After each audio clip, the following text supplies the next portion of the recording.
Yesterday, the Charlottesville Tom Sox became VBL regular season champs with an 11-10 win in Purcellville. But today, a new journey begins as the Tom Sox go for their second consecutive VBL championship. It's the Tom Sox and the Front Royal Cardinals here in the first round of the Valley Baseball League playoffs. We welcome you in to Tom Sox Baseball on Tom Sox TV. I'm Nathan Schwartz, joined by Alex Rocco. And Alex, VBL regular season champs. Now the attention turns to getting that second trophy in the fourth in the last 6 years. Well, Nathan, it's great for the Tom Sox that they were crowned as VBL regular season champions, but that doesn't mean a thing. You've now made it to the postseason. You have to put all of your regular season success behind you because all of these teams are now even. Their record's 0-0, and they're a couple of wins away from moving on to the semifinal round, and you gain some momentum and you gain a lot of confidence. You can ride that to a championship victory, and that's what Charlottesville did last summer, coming away with their third title, looking to make it 4 starting here tonight. Championship wins in 2017, 2019, and of course last year in 2022. Charlottesville shared the same record as the Harrisonburg Turks, 28-16 after a doubleheader split yesterday in Purcellville, but have the tiebreaker over the Turks, so therefore they are the VBL regular season champs. And now 3 best-of-3 game series to determine the winner. It's the 1-seed Sox and the 8-seed Cardinals. These two teams faced off just 48 hours ago in the third-to-last game of the season for the Sox. What do you see from that game, Alex, that you're looking to see tonight? Well, Nate, just overall, you mentioned that they've played each other in less than just 48 hours. Charlottesville came away with a 6-5 victory, and when you would look at the standings and overall these two teams' record, Charlottesville, we talked about it, 28-16, Front Royal just 21-23, but these Cardinals have played the Tom Sox extremely tough. Charlottesville led the season series 3-1, but all 4 of these games have been decided by 3 or fewer runs. So it should be a highly contested ball game throughout the series. And the Tom Sox Game 1 starter here in the playoffs will be Jeremy Goins, making just his second start of the playoffs, his 8th appearance overall. He's gone 12 1/3 innings, pitched to a 3.64 ERA. Goins goes out of the stretch, and the first pitch of the playoffs is popped up into shallow left. That's Chris Arroyo playing left field tonight. He will make the catch for the easy 1 pitch, 1 out. That's exactly how you want to start out on the mound. If you're Jeremy Goins, getting the leadoff hitter in Nicholas Capozzi just to hit a lazy fly ball in a left field that was caught by Chris Arroyo, and can't put together a better start for Goins. And now this will be Hayden Harris, the second baseman for Front Royal. Let's dive into the starting 9 for the Cardinals right after this pitch. Fastball up for ball 1. So Capozzi, the center fielder, leads off. Harris, the second baseman, bats second. Drew Camp is at first base for Front Royal. He's batting third.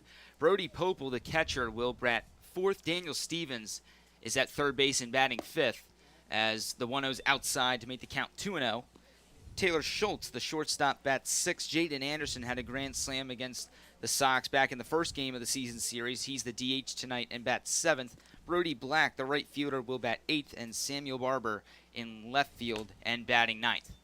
Pop up to the Tom Sox dugout. Ford along the fence. He's going to get there but not able to hold on. Henry's had some trouble with foul balls lately, especially on that third base side, getting to start at the other corner tonight. Ford's made 8 errors so far in the season, and Lyndon Coleman split it some time up for Ford, playing over there at the hot corner, getting the start at first base tonight. But he's looked more and more comfortable at first base as the season has gone along. Goes down as an error on Ford as the at-bat keeps on going. The 2-1 fastball from Goins, that's upstairs. Goins transferring from Pasco Hernando State College to the University of Tampa this fall. Will be a senior.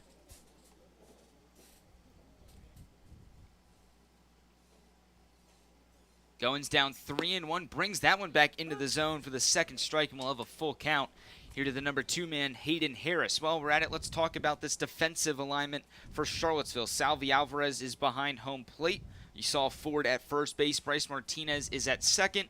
Kyle Edwards at short. Connor Hanks will be in that third base spot. In the outfield, left to right, Chris Arroyo, who made that first catch, is in left. David Wiley back in center field for the Tom Sox. And Nathan Fink, who's been on a tear at the plate lately, he is in right field. An off day for Garrett Spikes.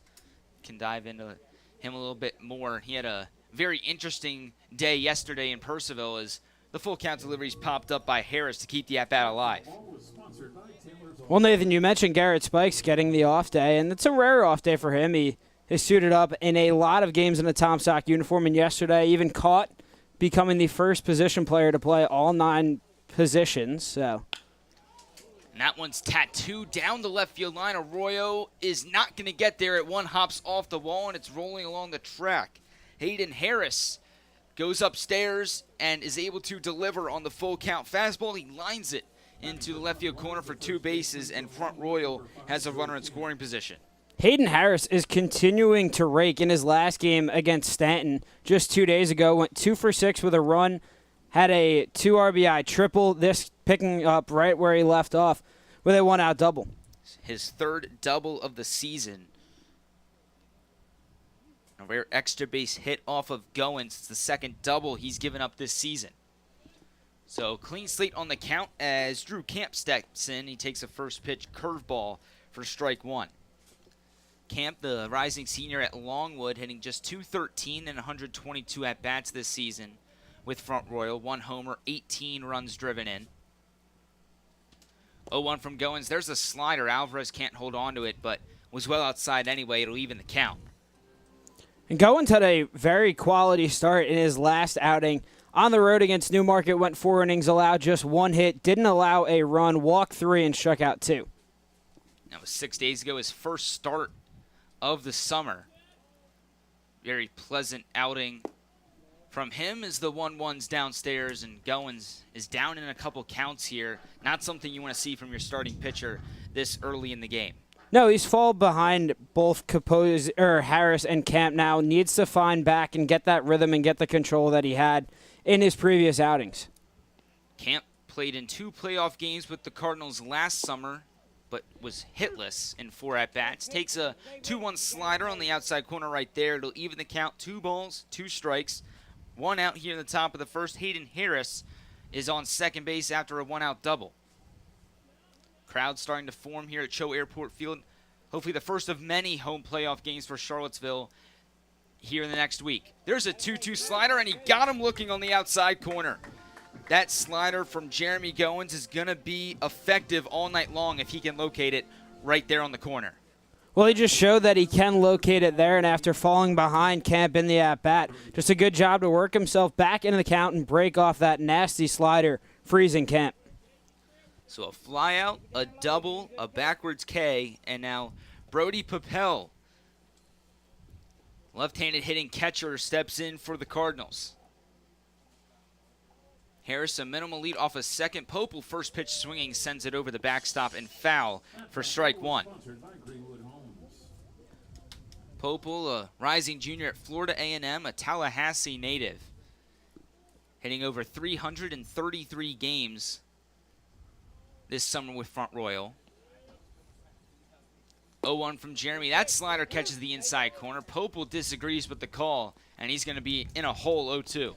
Nathan, you mentioned the 305 average for Popel, and it didn't really start off that way. He just hit 196 through 16 games in June, but July he's been red hot. 390 average, 2 home runs, 10 RBIs. Goins looking for the 3-pitch out, but instead a single into right field for Popel. Harris gets the wave around third. The throw home by Fink is going to be there, but not in time. Alvarez can't apply the tag, and the Front Royal Cardinals, 4 batters in, have a 1-0 lead. That was an excellent throw from Fink out in right field and nearly got Harris coming home, but talked about how hot Brady Popel has been, and he just continues to add to it. Now picks up his 16th RBI on the year, and just like that, nice 2-out rally, 2-out hitting, and Popel gets his team on the board. And with the throw going home, Popel's able to advance to second, so just a swap of the base runners. Harris scores. Popel now at second for Daniel Stevens, the third baseman. And he, just like Popel, swings at the first pitch and fouls it back. Stevens also been on a tear. Has a 6-game hitting streak, and in that span, 10 for 25, 7 runs, 3 RBIs, a pair of doubles, and he's really starting to put together a nice season, hitting .286. 1-1 slider catches the inside corner, and another 2-strike count for Jeremy Goins. We saw what happened that last batter, what happened there. Looking at Stevens' stats on the season, he's got a 6-game hitting streak, 10 for his last 25. It's a .400 average, hitting .286 overall this season in 26 games. 1-2 fastball, that's lined right back up the middle for another single. Here comes Popel. The throw by Wiley would be cut off by Edwards, and Front Royal, the 8 seed, not messing around here in Game 1. They've got an early 2-0 lead. Well, it's been back-to-back hitters for Goins where he's gotten into 2-strike counts, but lacking that put-away pitch there, and it's just been clutch and timely hitting for Front Royal that's put him out to the 2-run advantage. Couple of fastballs on those 2-strike pitches that just haven't been located, as you mentioned, Alex. Left right over the middle of the plate, especially there for Stevens. Middle fastball. Couldn't have had a better swing for Stevens. And now a first pitch ball to Taylor Schultz. And you got to wonder for Lyndon Coleman, this Game 1 win would be absolutely massive. A stat from the last couple years in the VBL is that since 2013, teams to win one game, or Game 1 of the playoff series, win the series 81% of the time, as you see a throw down there for Alvarez just missed, so Stevens with the stolen base. But that 81% number of teams that win Game 1 to win the entire series, that's crucial. Oh, it's extremely crucial, especially in just a 3-game series. You're at home, talking about in the Tom Sox case, you're at home playing in front of your fans. You need to come out with a Game 1 victory, because if you're traveling to Front Royal down 1-0 in the series and Front Royal has a chance to play an elimination game in front of their home fans, it's going to be a rowdy crowd. So it's important for Charlottesville and Lyndon Coleman to manage this game, especially important here tonight. You had to start off each series with a statement. And right now, Front Royal is the one making that statement, as Lyndon Coleman's going to make his way out of the dugout, and believe he was talking with the field umpire. We have 3 umpires here for the VBL first round of the playoffs. Mike Mackey is behind home plate. Matthew Pierman is along the first base line, and then Ben Robertson, who's conversating with Lyndon Coleman currently, is over on the third base side. Count 2 balls, 1 strike to the number 6 hitter, Taylor Schultz, with Daniel Stevens on second base after the stolen base. And there's another line drive, this one back to right field, more towards the gap for another base hit. Fink's throw cut off by Martinez. 3 consecutive RBI singles for Front Royal, and they have a 3-0 lead. Well, that hit has to feel good for Taylor Schultz, who was scuffling mightily coming into today's contest. 2 for his last 24 in the previous 7 games, but right there, just another example of 2-out hitting for Front Royal, and just another RBI single, and they're up 3 early. First pitch to Jaden Anderson. That's skied shallow right field. Fink, a lot of action here in this top of the first inning. He hauls it in for the 3rd and final out. But Front Royal makes a statement. A 3-run top of the first, the 8th seed, looking to pull off a big upset here on game number 1 of the VBL playoffs. Edwards, Martinez, and Arroyo will lead off the Tom Sox response coming up right after this on Tom Sox TV.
Not an ideal start for Lyndon Coleman and the Charlottesville Tom Sox. A 3-run top of the first inning for Front Royal. And for a team that's been sporadic offensively at home this season, not a place you want to be in for game 1 of the playoffs. No, that's exactly right, Nathan. And you talked about how sporadic this Charlottesville offense has been at home. And there's games where they'll put up just 1 or 2 runs, and then the previous series where in a doubleheader they put up 20 runs in a day, and before that they put up 30 in 2 games. So this offense is very hit or miss, but we'll see what they have against the Front Royal starter, Carter Stanford. The Tom Sox put up 18 runs in the doubleheader yesterday, the resumption of the game from July the 14th, in which they scored 11, and then in the really makeshift performance of a second game, we can dive into that a little bit later. A lot of position players out of the game, a lot of starting pitchers or relief pitchers playing in the field and in the lineup. Really just a fun atmosphere in game 2, but nearly a comeback from behind win for the Sox. They only lost 9-7 in the final game of the regular season to Purcellville, as Kyle Edwards leads off for the Tom Sox per usual. The Old Dominion shortstop, even in the count 1-1 against Carter Stanford. The 1-1 from Stanford, that catches the top of the zone for the second strike.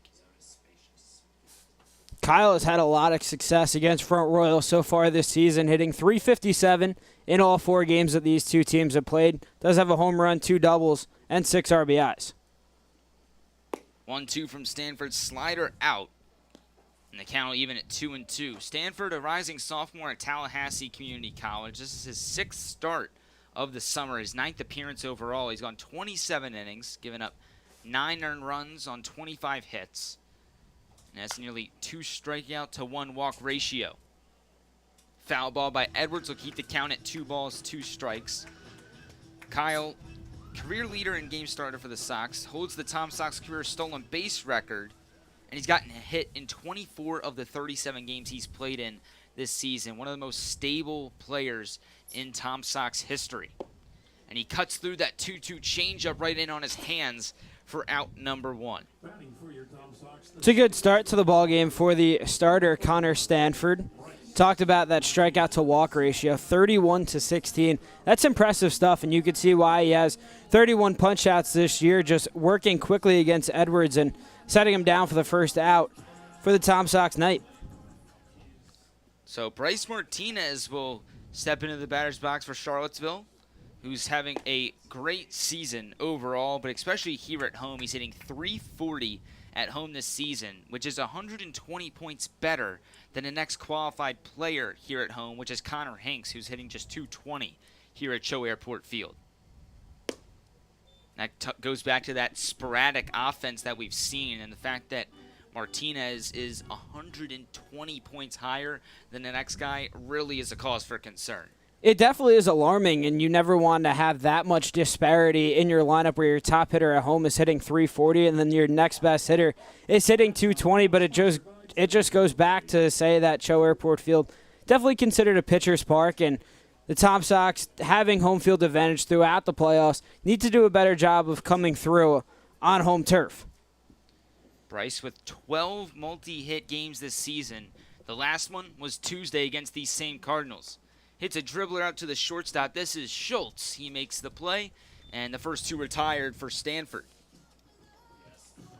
Stanford's been impressive early. He hasn't been afraid of attacking Edwards and Martinez, 2 of the top hitters in the VBL, and just making them hit it and pitch into contact. And Stanford's having success so far, but let's see if Charlottesville can match what Front Royal did and have a little 2-out magic of their own. It's the first appearance for Stanford of the season against Charlottesville. He's been with the Cardinals since the beginning. His first appearance was June the 2nd, so a guy that's been there all the time for them, and a really good sign for Front Royal that he is getting the start here in Game 1. First pitch foul ball for Chris Arroyo. Here's the 0-1. That trails outside, and the count will even. And Chris has been on an absolute tear, Alex. You look back, he had a 9-game hitting streak snapped in Game 2 yesterday when he pinch hit in that second game. But before that, he's been spraying the ball all over. Even when he's getting out, he's spraying it to left field, center field, right field, and hitting for a lot of power. And during that stretch, 14 for 29, 12 RBIs, and you mentioned the power, 5 doubles, a triple, and a home run, and extra base hit machine has been Chris Arroyo. Takes a slider that comes in on the batter's box of Arroyo. He disagrees with the call, so they count 2 balls, 2 strikes, 2 outs here in the bottom of the first with Front Royal holding a 3-0 lead. Stanford winds, delivers, and throws a ball outside. Arroyo getting a rare appearance in left field. We've seen him a lot at first base lately and right field occasionally. Don't see him a whole lot in left. Payoff from Stanford, popped up center field. This is going to be Capozzi camping under it. He's able to make the catch, and there's a 1-2-3 bottom of the first inning for Carter Stanford. Front Royal continues to make that statement. 3 runs in the top half, a 1-2-3 inning in the bottom half. They are going to look to add to it in the top half of the second right after this.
Top of the second inning here in Game 1 of the quarterfinal series of the VBL playoffs. Nathan Schwartz, Alex Rocco with you.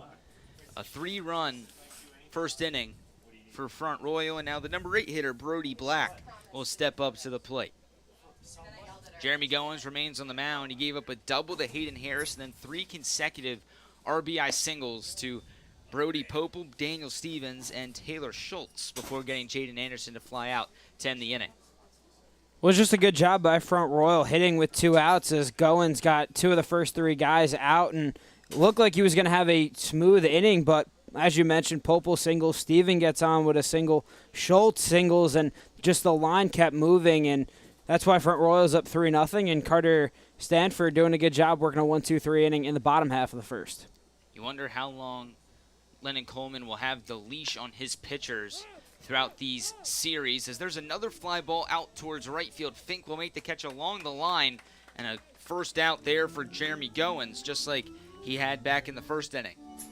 Well, I think it's an interesting question that you bring up, is how long is the leash for Goins, as Charlottesville really hasn't pitched any of their top guys in the past few days. Garrett Spikes got the start in the first game of the doubleheader yesterday. The bullpen catcher, Quinn Stromberg, got the start in the second game, and before that, guys like Braden Halliday, Caleb Ketchy, Zach Mack were all getting starts. Not guys like Mark Perkins, David Utagawa, all guys who were fully rested for the playoffs. And those guys should be available at any point. Davian Garcia has been away from the team for the past week or so. He's back. We mentioned Braden Halliday, who had a 2-week absence. He's returned as well. So this pitching staff the past couple of days has been stretched pretty thin, but now more of a reset, and a lot of guys should be more available, and you have the ability to pull a guy if he's having a bad inning instead of trying to get him to just eat up an inning or two. 0-2 from Goins to the number 9 hitter, Samuel Barber, as a foul ball back into the screen. Barber, a rising senior at Shenandoah. He's only played in 2 games with Front Royal over the past couple days. 200 average in those 2 games, just 1 for 5. did have 3 RBIs in that game on Tuesday here at CHO Airport Field. The 0-2 slider is fouled off and is off of Alvarez behind home plate. Gets up and runs around a little bit. Not exactly sure where that caught Salvi, but the home plate umpire, Mike Mackey, going to go out and give Salvi some time to reset and regroup. Salvi's a warrior back behind the dish. Gets beat up a lot, but looks like he's staying in the ballgame, and he's really been heating up at the plate. Is Alvarez swinging a hot bat.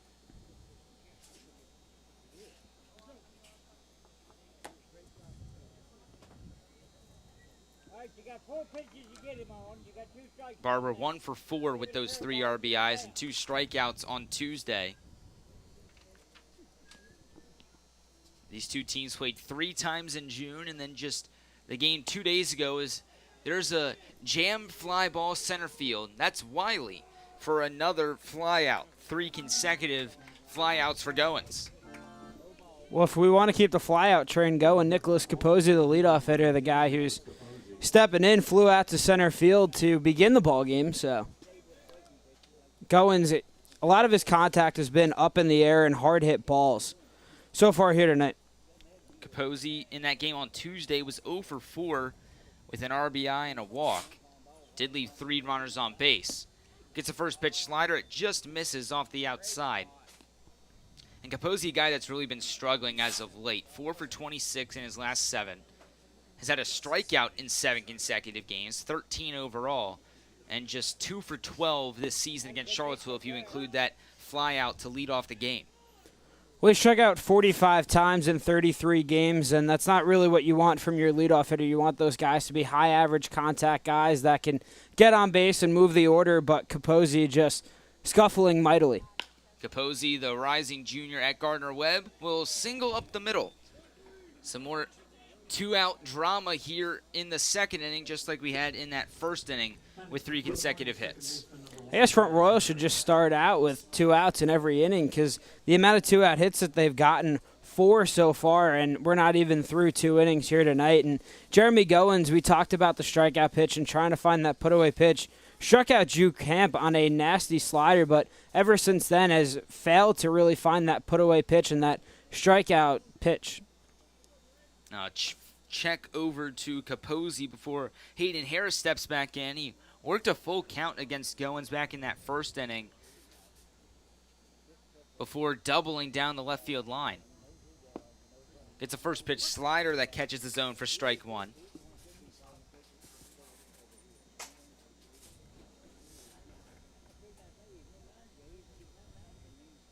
Harris 242 average. 4 extra base hits in 62 at-bats this season. And there's another one down the left field line. Arroyo's going to be able to get in front of it. Station to station are the Cardinals base runners, and another single, the 6th hit of the game already for the Cardinals. Well, the Front Royal offense has just come out guns a-blazing so far in this game. You mentioned 6 hits so far in 2 innings, and Jeremy Goins doesn't have it tonight. Curious to see what the leash is that Lyndon Coleman has for him, but Goins now has allowed a season high in hits and nearly a season high in earned runs allowed. Not a muscle has moved for any of the Tom Sox pitchers in the bullpen. There's a ground ball to Hanks. He bobbles it, throws to second, and it's not going to be in time. Connor Hanks tried to get the quicker out instead of regrouping and trying to get the out at first base. He rushes it, doesn't make the play, and now the bases will be loaded with 2 outs. That's a rare error from Hanks over there at the hot corner. Has played a multitude of different positions so far this summer, but just taking his eye off the ball as he knocked it down with his glove, tried to make the throw too fast, and now it's bases loaded for arguably the hottest hitter in the Front Royal lineup. So 2 flyouts to begin the inning, single error. Loads the bases for Brody Popel, who's already got a hit and an RBI tonight. First pitch from Goins. Slider got Popel swinging for the first strike. And this is going to be a big batter right here. Really could set the tone for the rest of the game. It's exactly right. Popel got the rally, the 2-out rally started back in the first inning and is really swinging a hot bat. Talked about him hitting .390 in the month of July, that average only going up after his first inning single. There's another strike from Goins, so quickly an 0-2 count. Saw how that played out the last time. Popo was hitless in 9 at-bats last year during the playoffs, but got the playoffs started with a bang here tonight. Goins, big pitch right here, 0-2. Slider just misses on the inside part of the plate. He's been really going to that slider, I'd say probably about 65-70% of the time here in the early going. You could tell he's comfortable with that pitch and doesn't really have command of the fastball and is just trying to rely on his slider to get outs, but it hasn't worked so far in the early comings of this ballgame. Goes back to the fastball, and it's grounded into the Front Royal dugout. Watch out. Popo way late on it. It was an outside pitch, but he kind of just flung the bat out there, catches the end, and dribbles its way into the dugout. Didn't hit anybody. Nobody got hurt, but still got to keep your head on a swivel over there. Really either side of the dugout.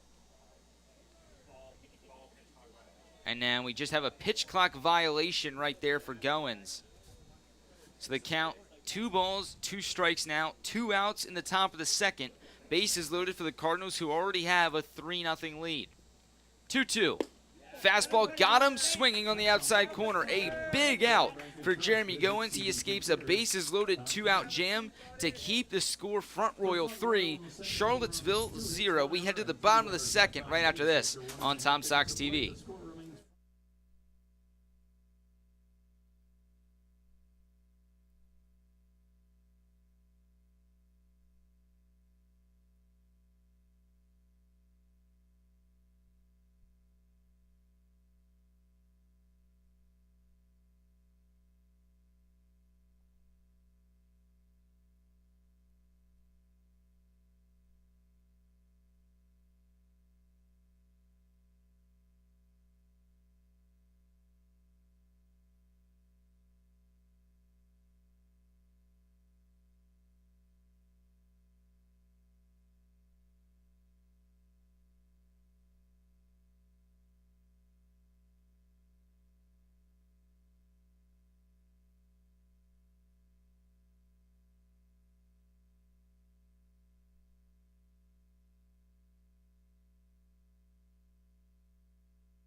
Jeremy Goins gets a big third out, a strikeout of Brody Pople to end the top of the second inning, and a big threat for Front Royal. Now the Tom Sox have a chance to respond here in the bottom half with the 4, 5, and 6 hitters due up. It'll be Nathan Fink, Aiden Teal, and Henry Ford due up for the Sox as Fink takes the first pitch down low for a ball.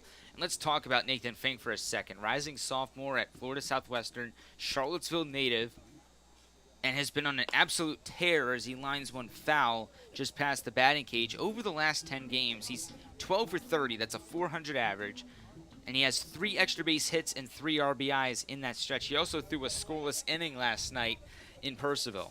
Well, if you want to go even further, Fink didn't have an RBI in his first 7 games with the Tom Sox, but has had 13 in his last 16. And you mentioned just how impressive he's been at the dish. Has his average up to .329. Does have a home run, a triple, 4 doubles. Really doing it all in that cleanup spot for Lyndon Coleman. That pitch goes outside. It'll be 2-2 to Fink, who's hitting .325 this season. He's got 1 homer. It was a grand slam. 13 RBIs overall. He's only drawn 4 walks, but he's got 6 extra base hits in total. Sends this one out to right field. That's Brody Black right in front of the track. He's able to make the catch for the first out, and Stanford's retired 4 straight to begin his outing. Stanford has been impressive so far. Worked a 1-2-3, bottom of the first, and once again, not afraid of the hot-hitting Fink, just attacking him right away and pitching to contact and getting the second straight flyout. And that'll bring up Mr. Splash and Aiden Teal,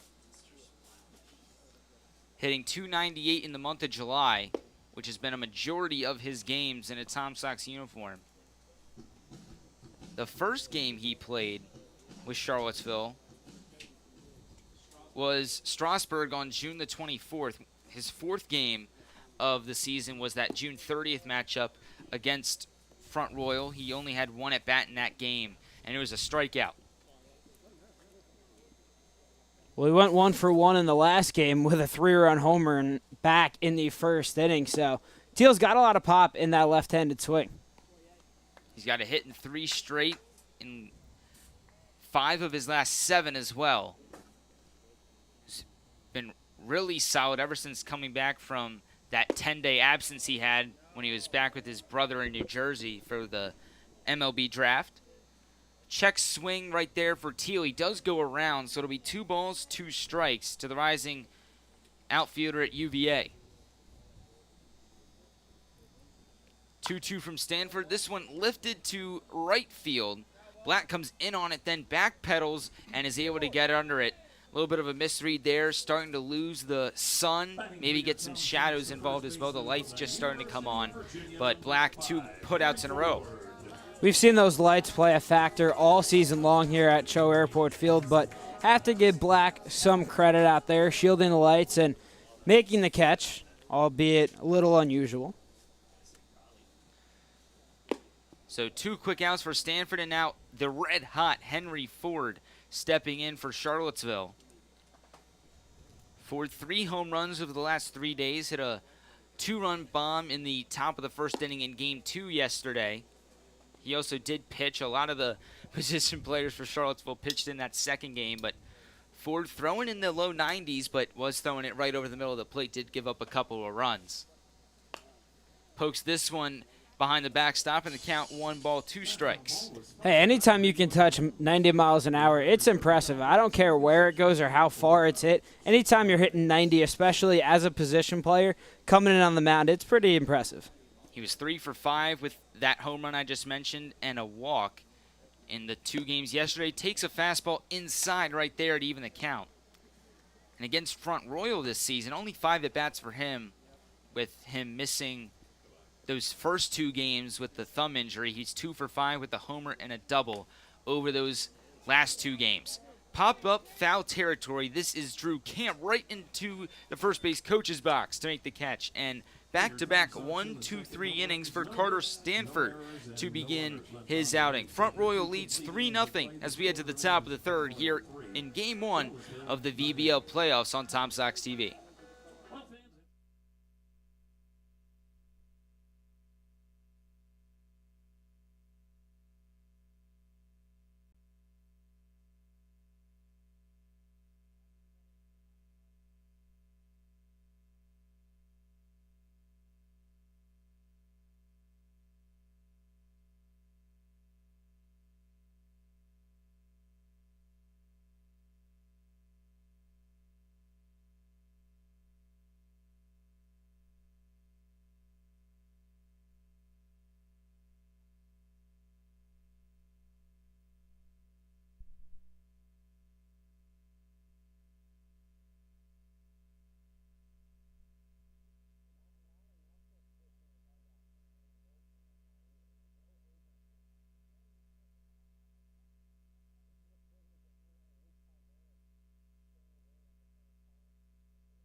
Welcome back to the VBO playoffs here on Tom Sox TV. Nathan Schwartz and Alex Rocco with you. And if you've been watching our games here on Tom Sox TV all season long, you've noticed we've had the score bug in the top right corner, but we've made a little change here for the playoffs. A new score bug format now in the lower right corner of the screen has the base up there as well, have the top and the bottom inning with that yellow arrow.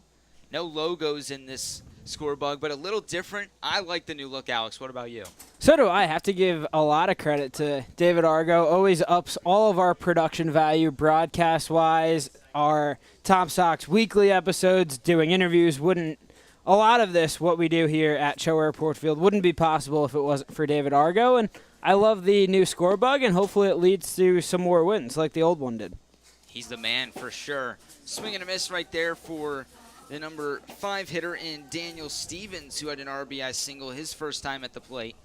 Back in the first inning, he also stole second base. Goins back out there, the 1-2. Slider just misses outside corner. Sometimes that call's been a strike, sometimes it's been a ball. You mentioned Stevens with the stolen bases, now up to 20, sits second on the team. Behind Blaze O'Sabin, who had 28 during the regular season. Goins comes back with the slider, and this time he gets the swing and a miss. Third strikeout of the game for Goins, and his second consecutive. Well, Goins has done a good job getting to 2 outs, but it's when he's gotten to 2 outs where he's lost composure, he's lost focus, and has allowed these Front Royal hitters to attack. But I'm curious to see how he bounces back if he gets to 2 outs here in this inning, how he handles that, and if he could finally work a quick and scoreless inning.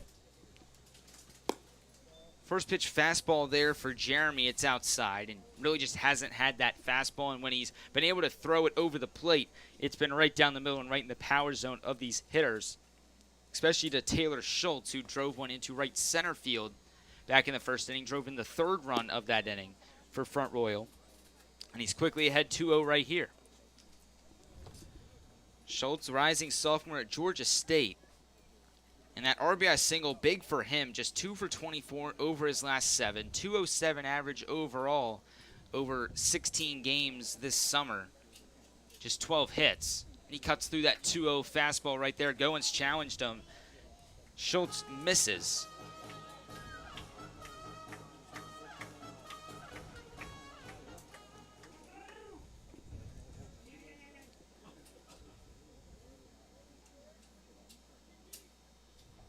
Goins been working out of the stretch all night long. Comes back with the 2-1 pitch.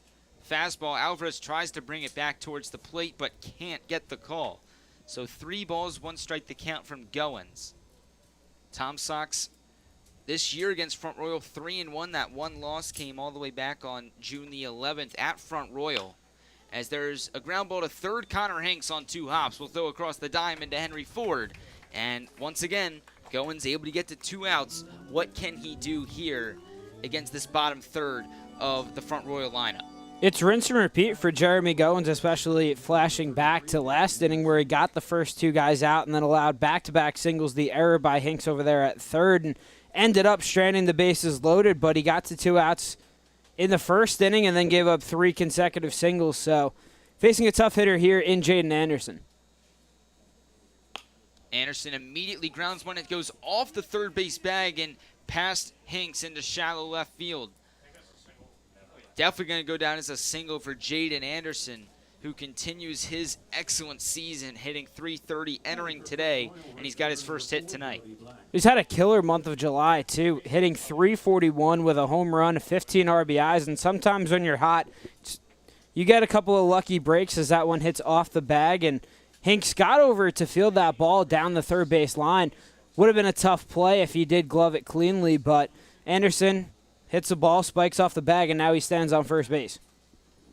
First pitch from Goins to Brody Black is in there for strike 1. Black flew out to begin the second inning, and Alex, looking at the scoreboard, 6 of the 7 hits for Front Royal have come with 2 outs. think you just read my mind. I'm trying to add up how many two-out hits Front Royal has as they tack on another one as Brody Black lines this up the middle as they now have runners on first and second with 2 outs. But it's just been a different team when there's been 2 outs in this game. Their approaches have been different, and they're shortening their swings, and they're putting a lot of hard contact against Jeremy Goins. And make that 7 2-out hits for Front Royal tonight. 8 hits overall through just 2 2/3 innings, and now another chance for the Cardinals with a runner in scoring position. They were 3 for 4 in the first inning with a runner in scoring position. 0 for 2 in the second inning, and now their first chance here in the third inning. Samuel Barber back in the batter's box for Front Royal. Flew out to Wiley in center field his last time up.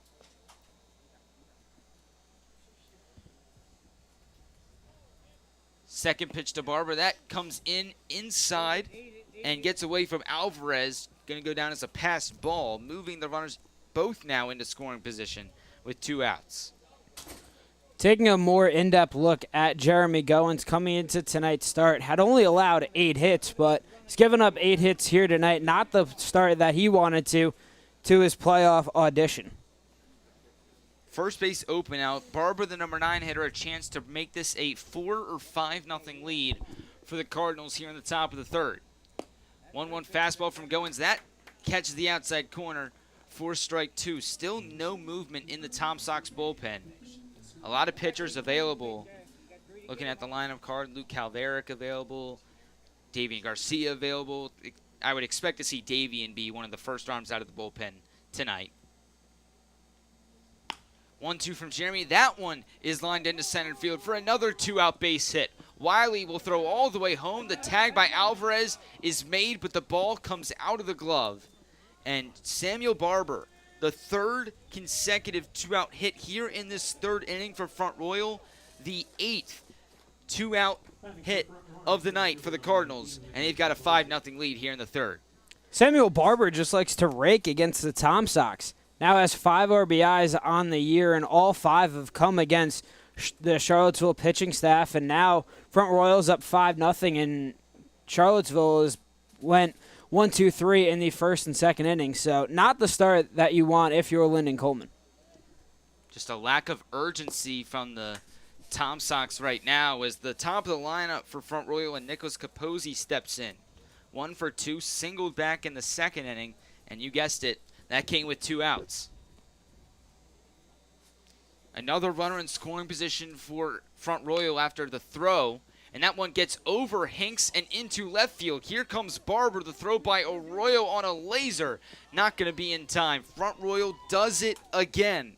Another 2-out single. This time it's Capozzi with his first RBI tonight, and make that lead now 6-0. It's just been an impressive showcase of offense for Front Royal. Really just lacking things to say is now 4 consecutive 2-out hits, and it's really Jeremy Goins has been a completely different pitcher with 2 outs in the inning. He's dominant, gets 2 outs, and then just loses focus, and Front Royal has attacked him, and now they have another runner in scoring position here. Right back to it is Goins, and still what's baffling me is still nobody is getting loose for Charlottesville in the bullpen. Lyndon Coleman finally making his way over that direction to possibly signal somebody. Quinn Stromberg, the bullpen catcher, just made his way down there. As the 0-1, that's driven into the left center field gap. It's going to get down and go all the way to the wall. Capozzi will score easily. Hayden Harris trotting into second base with his second double of the night, his first RBI. Front Royal with 4 runs here in the top of the third. The lead's up to 7. Yeah, Jeremy Goins is getting absolutely shelled right now. There's just no other way to put it. This Front Royal offense is just exploding against him, and they hit it just soft ground balls in the infield, deep shots into the gap, but it's just been an offensive onslaught here today. Really just running out of words to describe what's happening. It's all been the same type of play. You get the 2 outs, fastball or slider left middle, and Front Royal is just teeing off like it's batting practice. Spraying the ball all over the field. And now 0-1 slider on the inside part of the plate. Looks like Luke Calveric is starting to stretch in the Charlottesville bullpen. The lead up to 7 for the Cardinals. 1-1 fastball from Goins is on the outside corner and fouled off. Put that count 1 ball and 2 strikes. Goins' previous Tom Sox high in runs allowed in a game was 4. That came back on June 11th in a 9-6 loss against the Cardinals, or against Front Royal. 1-2 from Goins. That's a slider out.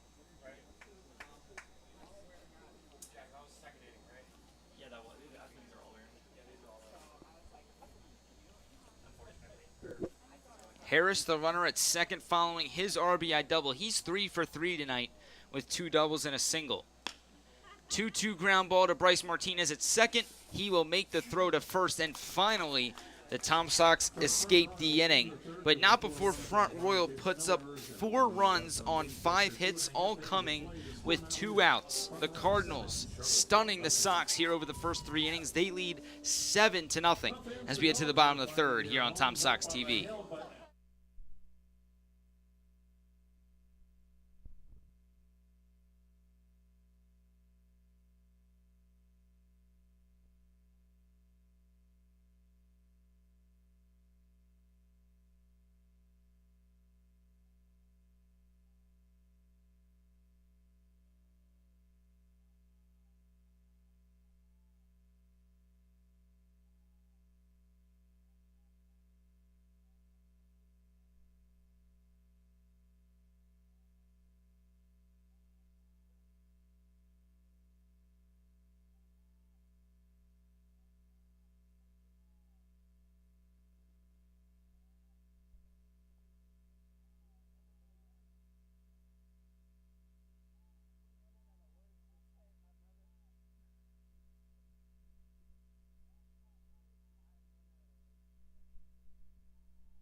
Back here at CHO Airport Field for the bottom of the third inning. And Alex, I've got a question for you, a 4-word one to really just sum up what's happening. What is going on? You know, if I had an answer to that question, I would be a millionaire and not sitting here next to you. But I, quite frankly, really don't have a clue, as the Charlottesville bats have been non-existent, have yet to have a hit as they've gone 6 up, 6 down, and where Front Royal has struggled when any other situation that isn't 2 outs, but when they've gotten to 2 outs, it's been a completely different team, as they have just absolutely tattooed Jeremy Goins, and they have 8 or 9 2-out hits, and that's why they're up 7-0 here in the bottom of the third.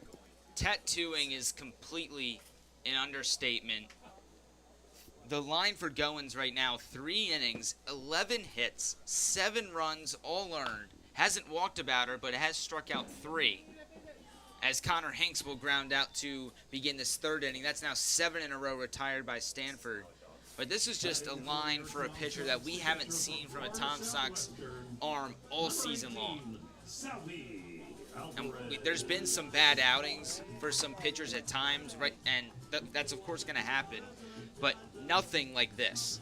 No, I mean, this is Jeremy Goins just doesn't have it tonight, and worked around it in the second inning, stranded the bases loaded, but that third inning just, it was, like you said, it was pretty much like batting practice for Front Royal, and that's why they're up 7-0. Well, if there's anybody that can bring some energy and maybe spark a mini comeback here in this third inning, it'll be at the guy at the plate right now in Salvi Alvarez. Salvi is 9 for 16 over his last 7 games after being 0 for 10 in a little 5-game stretch before that. 2-0 from Stanford. Alvarez goes chasing and would have been a good 2-0 take pitch right there to get to 3-0. especially at this point when Charlottesville just needs a base runner. You mentioned just how hot Salvi has been, and his average was sitting around the 170 mark, but after that recent surge that he's had at the dish, he's hitting 316, has a pair of extra base hits, has 6 RBIs, and really starting to play well in a rotation of him, Calvin Alexander, and the new guy, Jacob Ferentz. And Salvi lines one into right center field for a base hit, and just like that, the Tom Sox finally have some life here in the bottom of the third, their first hit, and of course, it's from the guy in Alvarez, his 10th hit over the last 8 games. Just a good piece of hitting there from Salvi as Stanford fell behind in the count 2-0. Salvi chased the pitch, but on the 2-1 pitch, just coming right back and lining that past the second baseman in Harris. And Salvi just putting together a lot of nice swings. And now let's see if Charlottesville can build a little momentum. And now David Wiley lines one into the right center field gap. That one going to get deeper into the gap. Wiley going into second, and he's going to be out by a mile. Wiley aggressive on the base pass, down by 7 when the Tom Sox just need some base runners. But he gets gunned out at second base. Alvarez makes it to third. So put it a runner at third base. And 2 outs now for the top in the order in Kyle Edwards. Maybe Wiley was expecting the throw to go in to try and get Alvarez at third, but a nice relay from Front Royal gets Wiley sliding into second. But we've seen this over the past few games, Charlottesville being extremely aggressive on the base paths, and it really has not worked out. Had a couple of runners gunned down at home plate in yesterday's game, and just flashing back a couple of games ago here, Charlottesville's gotten into some rundowns and haven't really ran the bases efficiently in the month of July. First pitch to Edwards is inside. He struck out in his first at bat, but Alex just looking at that base runner's mistake right there. That frankly, at this point in the season, in a game like this where it's already 7-0, that's just quite frankly unacceptable. It's definitely teetering on that line, and if Wiley stays put at first base, you have runners on the corners with 1 out, and your leadoff hitter in Kyle Edwards, but just getting too over-aggressive on the base paths. Edwards being patient at the plate, something we don't see a whole lot of. Kyle likes to swing early in counts, and when he gets a pitch to drive, he usually will make contact, but is ahead 3-0 right here.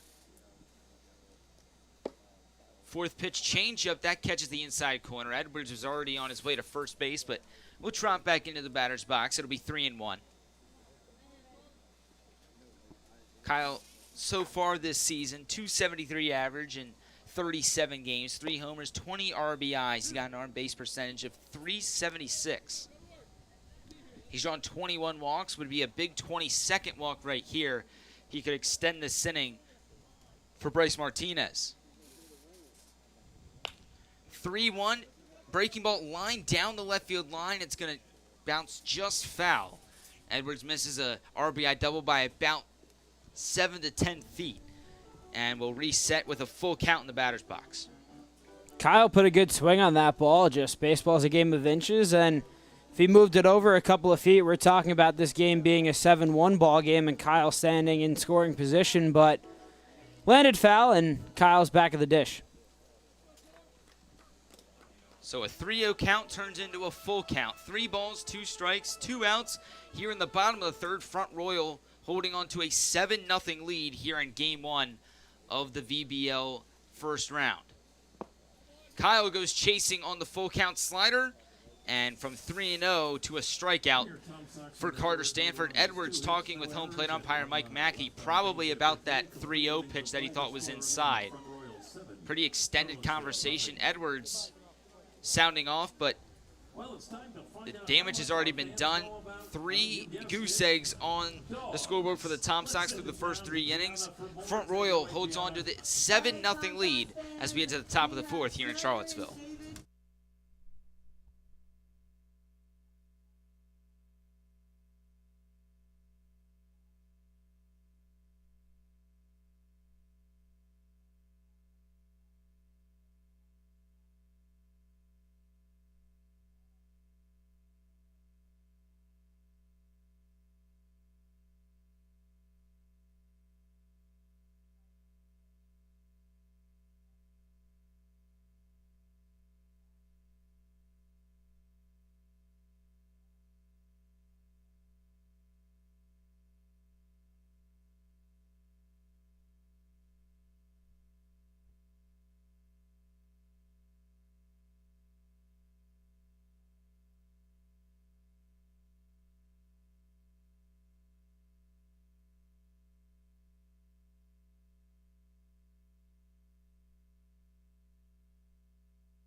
Top of the fourth inning, and finally Jeremy Goins escapes the nightmare that ensued over the first 3 innings. His final line, 3 innings, 11 hits, 7 runs, no walks, and 3 strikeouts. But now the Tom Sox will turn to Luke Calveric, who hasn't pitched in 9 days and has walked 9 batters over 4 innings this season.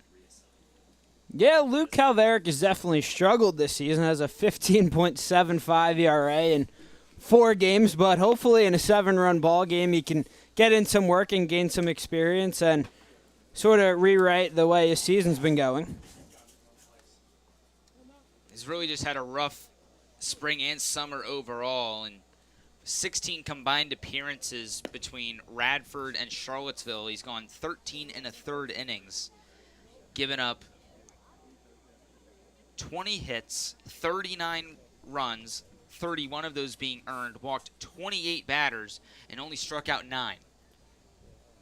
So really it's just been the control for him in throwing strikes as the first pitch, or rather the third pitch of the at-bat to Brody Popel is sky to deep center. But David Wiley able to backtrack and make the catch for out number 1. Well, Nate, if we want to take a look at the other scores around the VBL, Woodstock is putting on an absolute beatdown against Strasburg. That game is 10-2 in the top of the third. Culpeper and Winchester are still knotted at 0. That game in the first inning. And Covington-Harrisonburg not yet underway. Strasburg and Woodstock, the 3-6 matchup, I believe, or no, rather the 4-5. As there's the ground ball and 2 quick outs here for Luke Calveric. Yeah, pretty much a surprise across the board right now in terms of the scores. No score in the Winchester-Culpeper matchup, but Woodstock being the lower seed on the road, beating Strasburg by 8 in the 3rd inning. Front Royal here on the road in Charlottesville winning by 7 in the 4th inning. So 2 very unexpected scores, and if it's any outlook for the rest of the VBL playoffs, we could be in for a whirlwind. And I just saw the box score. All 10 runs for Woodstock came in that top of the 1st inning. You know, it's an impressive offensive performance for Woodstock. Anytime you put up 10 runs, you're doing something right. And trying to look more into the box score for this game, but just talked about just the parity in this league. There's a lot of quality teams that we're now in the playoffs. It's 2-game elimination, best of 3 series, and any team could really come out and make a statement in Front Royal and Woodstock, doing it early on in their respective games. 2-0 from Calveric goes to the breaking ball and the get me over strike right there. And you said it best, Alex, in the open. Clean slate. 0-0 record. Doesn't matter whether you were the VBL regular season champs or got into the playoffs at an under 500 record. It's a baseball game. 3 baseball games to decide who's moving on. Does not matter at all what happened. And let me guess, another 2-out single right there for Front Royal. Taylor Schultz, his 2nd hit tonight. Thought we were going to get the first 1-2-3 inning, but Taylor Schultz continuing to get on base after struggling mightily. Picked up an RBI single back in the 1st inning. Grounded out to Connor Hinks over there at 3rd in the 3rd inning, and once again picks up hit number 2 here, and it's just been all Front Royal early on. 11 of the 12 hits now for Front Royal have come with 2 outs. The lone hit not to come with 2 outs was the 1-out double for Hayden Harris in the 1st inning. So we'll see if Front Royal sticks with the strategy of waiting till 2 outs to then just unleash offensively. 1-0 from Calveric. Fastball swung on and missed by Jaden Anderson, who's 1 for 2 today with a single. Anderson came into this game 4 for 10 against Charlottesville this summer. 2 homers, 5 RBIs, including a grand slam back in the first game of the series. Also drew a walk and has struck out 3 times. If you include his stats today, he's 5 for 12.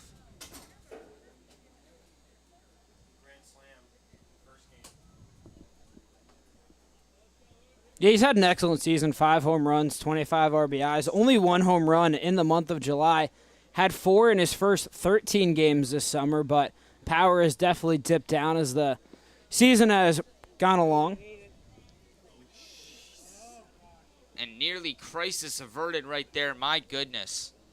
no communication between the Tom Sox infield. Ball got away from Alvarez. He assumed that since the ball got so far away from him that Schultz was going to take off to second. He was nowhere near the second base bag, and Salvi just let it go. If it wasn't for Bryce Martinez already being in a back pedal, that ball goes into right center field, and Schultz might wind up on third base. But instead, he stays at first, but now we'll move to second after Anderson draws a 5-pitch walk.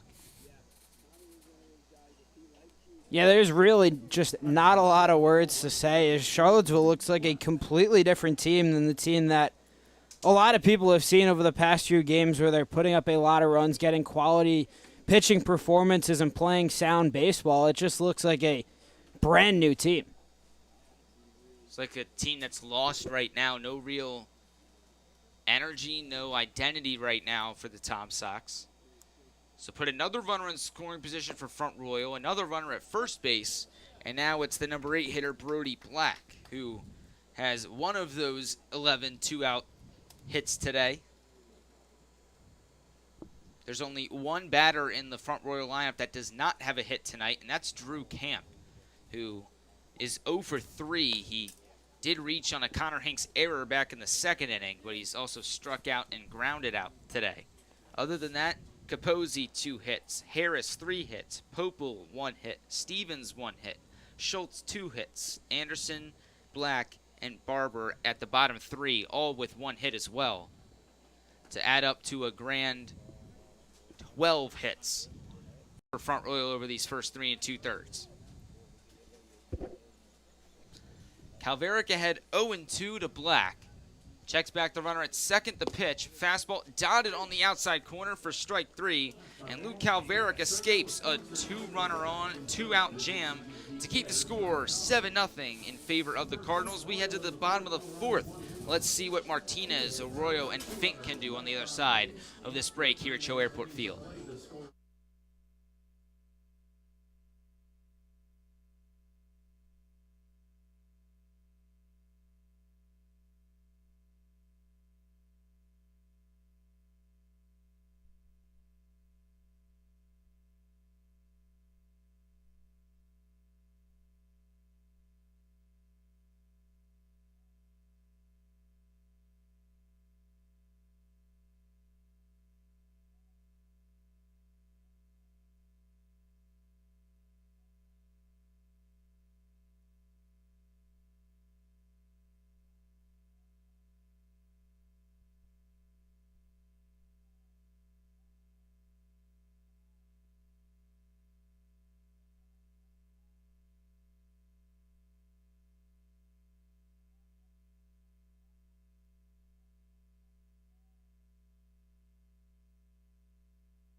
Cowgirls plays over the loudspeakers here at CHO Airport Field, and that means Bryce Martinez is stepping into the batter's box as we begin the bottom half of the 4th inning here at CHO Airport Field. Nathan Schwartz and Alex Rocco with you for Game 1 of the first round of the VBL playoffs. And Alex, it's been a really bad dream for Charlottesville that they need to wake up from right now. Down by 7, the bats have been non-existent, only 2 hits over the first 3 innings, as there's a little bleeder into shallow left, but it's going to be caught by Barber for the first out.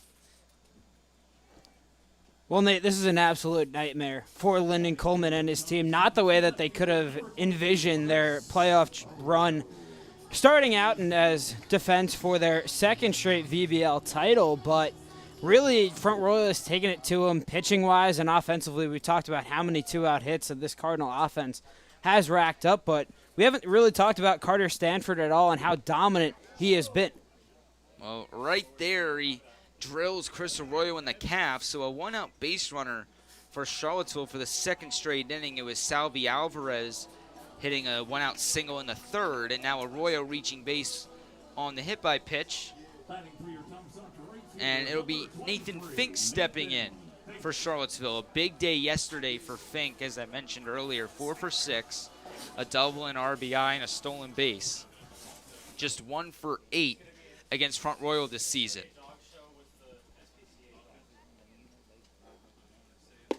First pitch to Nathan's cut on and missed. Inside fastball to put the count at 0-1. Fink was trying to make this ball game a 7-2 game, but that swing really was trying to launch one out of CHO Airport Field.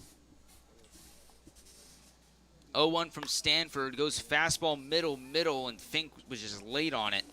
We've seen him piece that pitch up a couple of times this season. When he gets a hold of one, it really goes a long way. That grand slam he hit a couple weeks ago, dead center field, deepest part of the ballpark here in Charlottesville.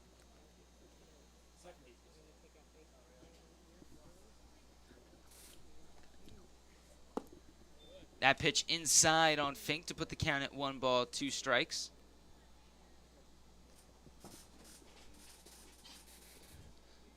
And you're right, looking at what Stanford has done, Alex, 3 1/3 innings, only allowed 3 base runners, recorded 2 strikeouts as well. No walks, and that's been big for both sides. Only 1 walk allowed for Charlottesville with Luke Calveric in that 4th inning, but it was just hit after hit after hit for Front Royal, and that's something that Charlottesville hasn't been able to do, is stack base runners.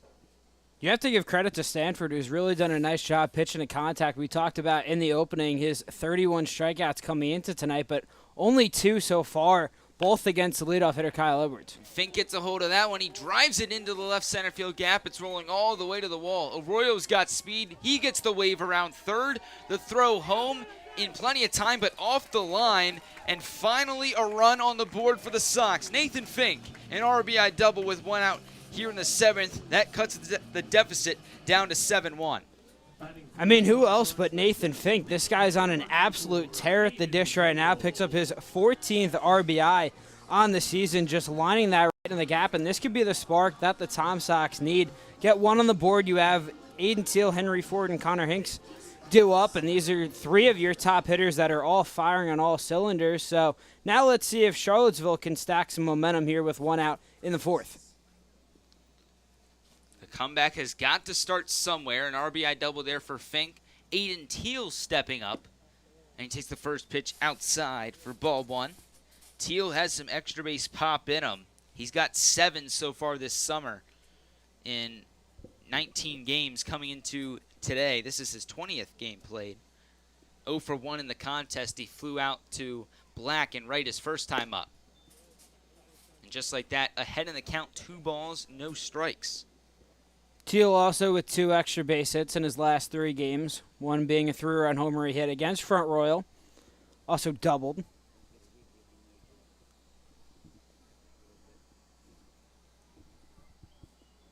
Stanford was cruising through the first 3 innings, a little bit of trouble here in the 4th, and it continues right there as Aiden Teal gets hit by a pitch. The second hit batsman of the inning for the Sox, putting runners at 2nd and 1st. Well, this is not the guy that Front Royal wants to see up here with 2 runners on base. Henry Ford has been on an absolute tear coming into today in his last 5 games. 8 for 15, 3 home runs, 6 RBIs, throwing a double, 4 walks. But what has really stood out to me, hasn't struck out. And Henry Ford did have a stretch this season where he struck out in 8 straight games. And he drives one down the right field line, but foul. Would have had a chance to score Fink. Teal would have probably moved up to 3rd as well, but just off the end of the bat and tailed foul towards the bullpen. Well, you mentioned Ford's struggles, and that came right after he returned from his thumb injury.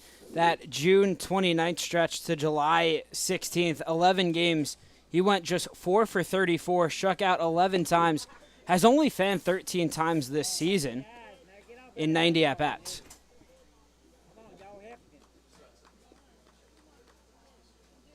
It was a stretch from July the 6th to July the 20th where he had 8 games with a strikeout in 11 games overall, just to clarify that streak for Ford. 0-2 from Stanford. Fastball just missed from Ford. He was right on it. Fouled right back into the screen, and the count will remain 0-2. We do have some action for Charlottesville in the bullpen.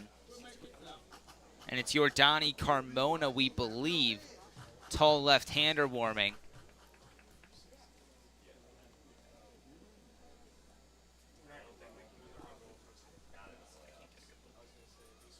Stanford resets, checks Fink at second, the 0-2. Ford was thinking about it, realized it was going to be a strike, and just casted the bat out in front a little too late. So a buckle strikeout for Ford, put another out on the board as Connor Hinks steps in. It's a big spot for Hinks here now with 2 runners on. Ford with the punch out there. And although Nathan Fink did hit the RBI double, you got to attempt to stack some more runs when you are trailing by 6.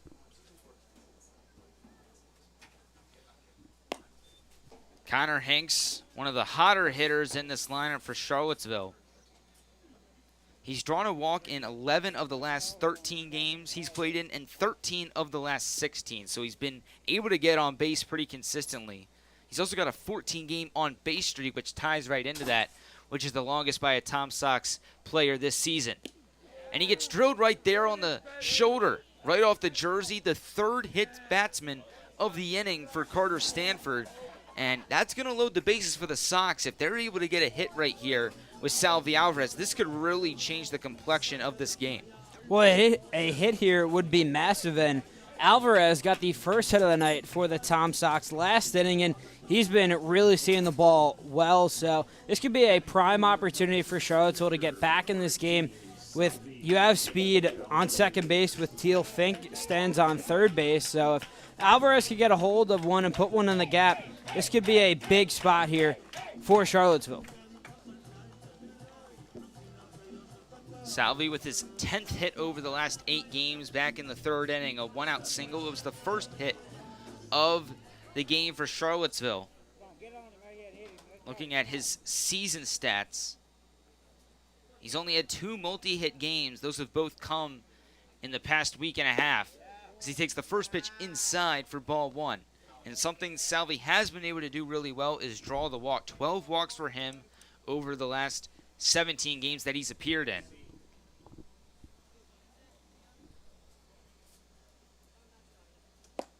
Gets a fastball in the 1-0 and cuts through it for the first strike. That's been a common trend with a lot of these hitters in the Charlottesville lineup. Extremely patient, like to see a lot of pitches, and they draw a lot of walks. Connor Hinks with nearly 30 walks, and you mentioned Alvarez with 12 walks so far this season. A lot of patience at the dish. Back pick to first. Hinks is out. What a play by Brody Popel behind home plate. Bases loaded. 2 outs for Charlottesville, and Connor Hinks gets picked off at first base to end the inning. That's about sums up what this game's been so far for Charlottesville. They tack on one more, but it's 7-1 Front Royal as we head to the 5th.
Back here in Charlottesville, 7-1 Front Royal as we begin the 5th inning.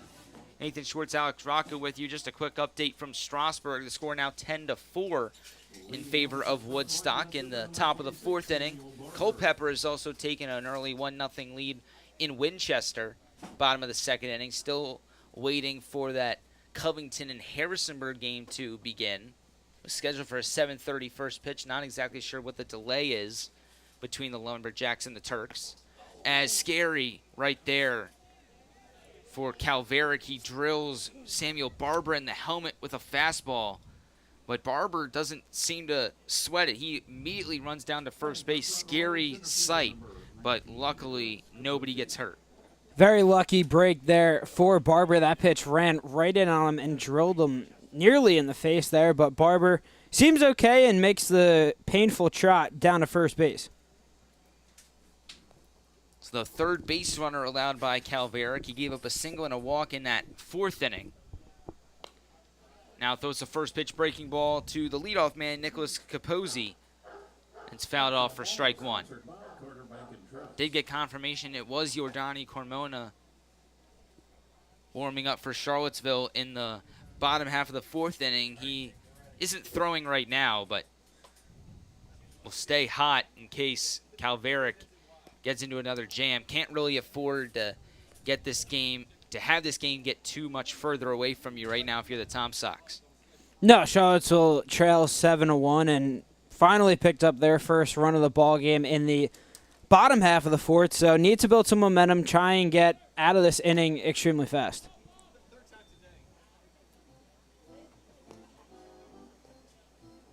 Foul ball right there for Capozzi. 2 for 3 for him in the game. An RBI single his last time up. Also had a single in the 2nd inning. Already the 4th time through the lineup for Front Royal as we begin the 5th inning. 0-2 from Calveric. Grounder to Edwards at short. Flips to Martinez at second. The throw to first is going to be in time. 4-6-3, change that 6-4-3 on the double play. Edwards to Martinez to Ford, and just like that, there's 2 outs.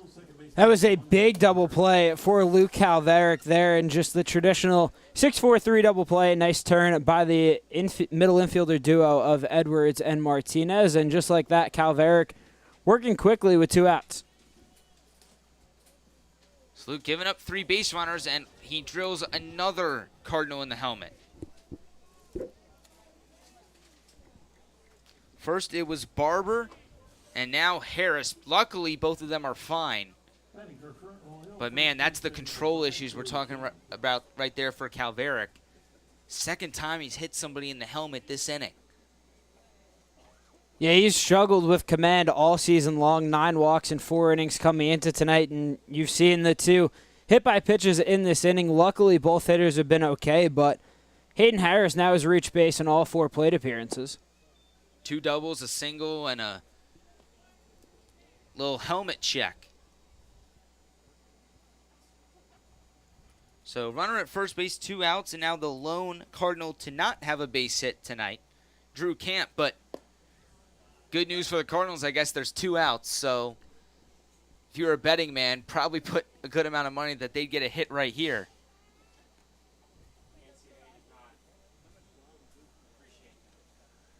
1-1 inside, and the count goes to 2-1.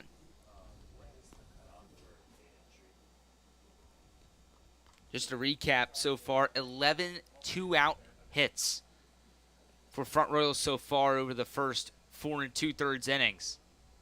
As that one just gets away from Calveric, one hops the backstop, and it'll allow Harris to advance to second.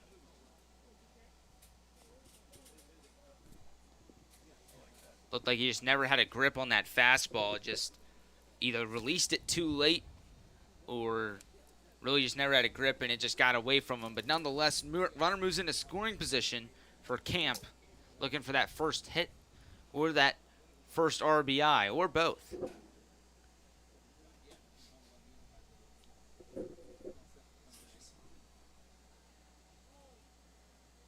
Three-one from Calveric, that down low. Going to put 2 runners on and bring back up Popel, who made a great play from behind the plate to end that 4th inning. Yeah, Popel's really done a nice job. Got the offensive party started back in the 1st inning with an RBI single, and mentioned the defensive play. Little back pick, throwing over, and nabbing the Tom Sox, sleeping on the base paths, threw out Connor Hinks over there at first base. And that was a big spot in this ballgame with the bases loaded and 2 outs with arguably the Tom Sox hottest hitter up at the plate in Salvi Alvarez. Popel drove in the first run of the game for Front Royal back in that 1st inning, an RBI single that brought in Harris. Same situation applies right here. Harris on second, Popel at the plate, looking to drive in a run with 2 outs. Count even 1-1 after that curveball goes outside.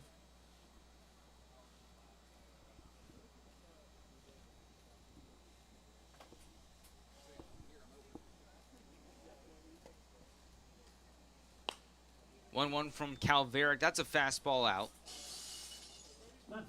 Just looking at some history between the Sox and Front Royal. The Tom Sox 17-5 all time against the Cardinals. 3-1 this year. The Tom Sox have won 9 of the last 10 matchups between these two teams. All 4 of the matchups this season decided by 3 or fewer runs. As Connor Hinks will make the play, throw to second base for the fielder's choice. And that will get Calveric out of the inning. He's put himself into 2 jams, but gotten out of both without allowing a run. We head to the bottom of the 5th here in Charlottesville. Alex Rocco will take over the play-by-play duties when we return.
It's been all Front Royal here at CHO Airport Field tonight as they take a 7-1 lead here in the bottom of the 5th. I'm Alex Rocco, joined alongside by Nathan Schwartz, and leading things off for the Tom Sox, Salvi Alvarez, who his last at-bat ended prematurely as Brady Popel, the catcher, picked off Connor Hinks at first base, and the first pitch from Carter Stanford gets Alvarez swinging.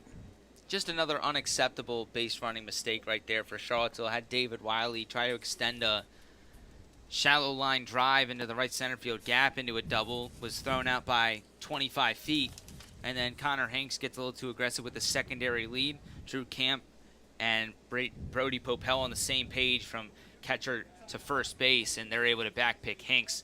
Bases loaded, down by 6, have some momentum going, one of your hottest hitters at the plate, just not something you can have happen right there, and just throws away a perfectly good opportunity to try and get yourself back into this game. But now in the 5th, you're back to square one with the bases empty. 2-2 is the count now to Alvarez. He fouls this one straight back. But, Nate, as you mentioned, the bases were loaded for Alvarez when Hinks got picked off. And we've seen a lot of uncharacteristic plays from the Tom Sox tonight, a couple of defensive lapses. And as you detailed, the two mistakes running. The 2-2 from Stanford just misses off the outside corner, and Alvarez works the count full here in the bottom of the fifth. Salvi 9 for his last 16 in his previous 7 games. The full count pitch misses for ball 4, and Alvarez begins the bottom of the fifth with a leadoff walk. And who knows what would have happened in that at bat if it kept going. But a walk right there for Alvarez. He's seeing the ball really, really well right now. Even a walk in that last inning would have brought another run home, and you just never know in a game like this. Got to take it one run at a time. Maybe your pitching starts to figure it out. And this team does the small ball better than anybody else, and they have guys to do that in the lineup right now. That was just the first walk issued by Carter Stanford as David Wiley drops on a bunt, fielded by the third baseman Daniel Stevens, and Wiley reaches. And now the Tom Sox have runners on first and second here. Right on cue, small ball to just get runners on base. And now wouldn't be surprised to see Kyle Edwards lay down a bunt and try and get a base hit as well.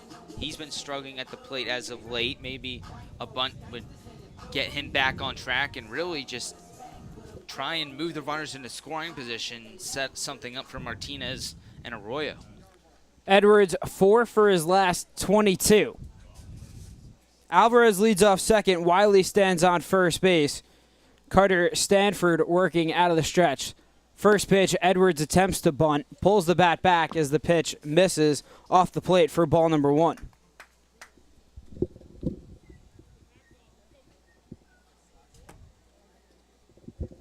Kyle had 6 RBIs against Front Royal back on June 17th.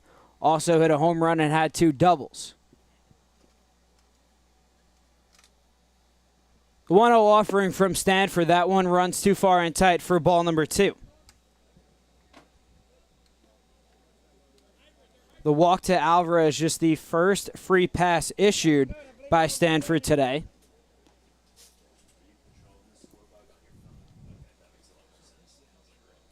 Retired the Tom Sox first 6 hitters through the first 2 innings.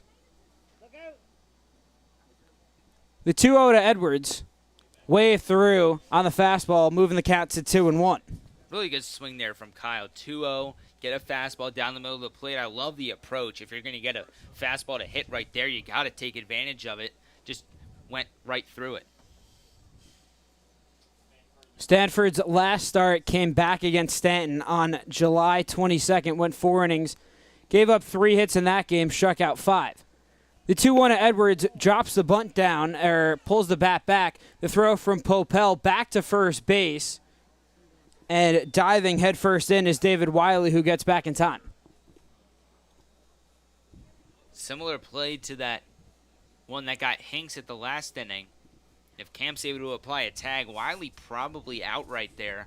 But with the footwork, Camp wasn't able to get around the base in time to apply the tag. Camp playing in on the grass. 3-1 is the count to Kyle Edwards here. The pitch waved through and missed from Edwards as Stanford makes this count full here with no outs in the inning. He's already gotten Edwards to strike out twice tonight, and he swung through 2 fastballs right here. So he could definitely go back to the elevated fastball, but wouldn't be surprised to see him try that slider on the outside part of the plate as well. Stanford running through his signs with his catcher, Brady Popel. They finally agree on a pitch. Now the full count offering to Edwards. This one chopped on the ground down the third base line, but foul. It's a big spot for the Tom Sox here. No outs in the inning. Runners on first and second. Salvi Alvarez led off the inning with a walk. David Wiley dropped down a bunt single. Charlottesville picked up its first run last inning on an RBI double from Nathan Fink, which scored Chris Arroyo.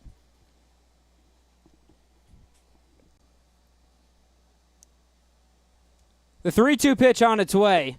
Misses off the plate for ball forward, and the Tom Sox have loaded the bases here in the 5th.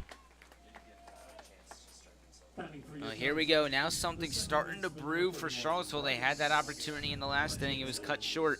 Now you have the bases juice, nobody out. Maybe you see the small ball a little bit. Would not be surprised at all if Lyndon Coleman drew up a safety squeeze right here with Martinez, who's one of the better bunters on the team. And then try and get the power with Arroyo, Fink, and Teal afterwards. Martinez 2 sacrifice bunts on the season. Could be in position for one here. Bryce 0 for 2 today, grounded out to the shortstop, Taylor Schultz, in the first inning, and flew out to left field back in the 4th. First pitch to him misses for ball number 1 as Martinez has to back out of the way.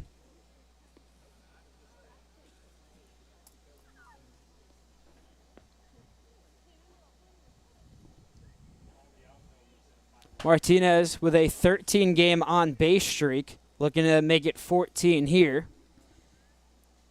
The 1-0 offering from Stanford. This one popped up and will get out of play. Going to be crucial for Bryce here. If he gets a pitch over the plate, got to connect on it. Got to figure out some way to get Salvi home, whether that's trading out for a run, whether that's just flying, getting one deep into the outfield. You just got to find a way to get one run across right here. The 1-1 to Martinez expands his zone there on the high fastball from Stanford. The count is now 1-2. Bryce has had success against Front Royal during the regular season, hitting 6 for 12 with an RBI and 2 stolen bases. He's up here in a crucial spot with the bag's juice and no out in the inning. The 1-2 from Stanford. This one fouled away once more by Martinez.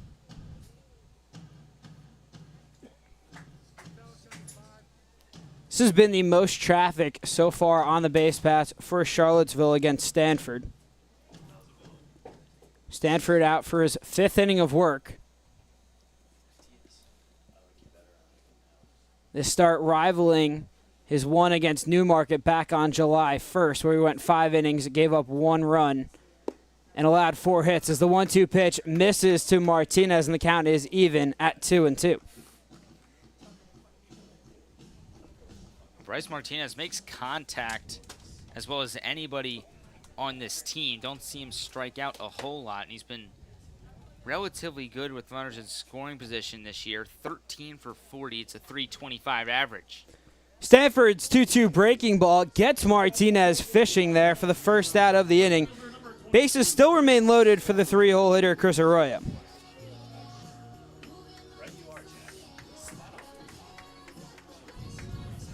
21st time we've seen Martinez go down on strikes this season. Now it'll be Arroyo.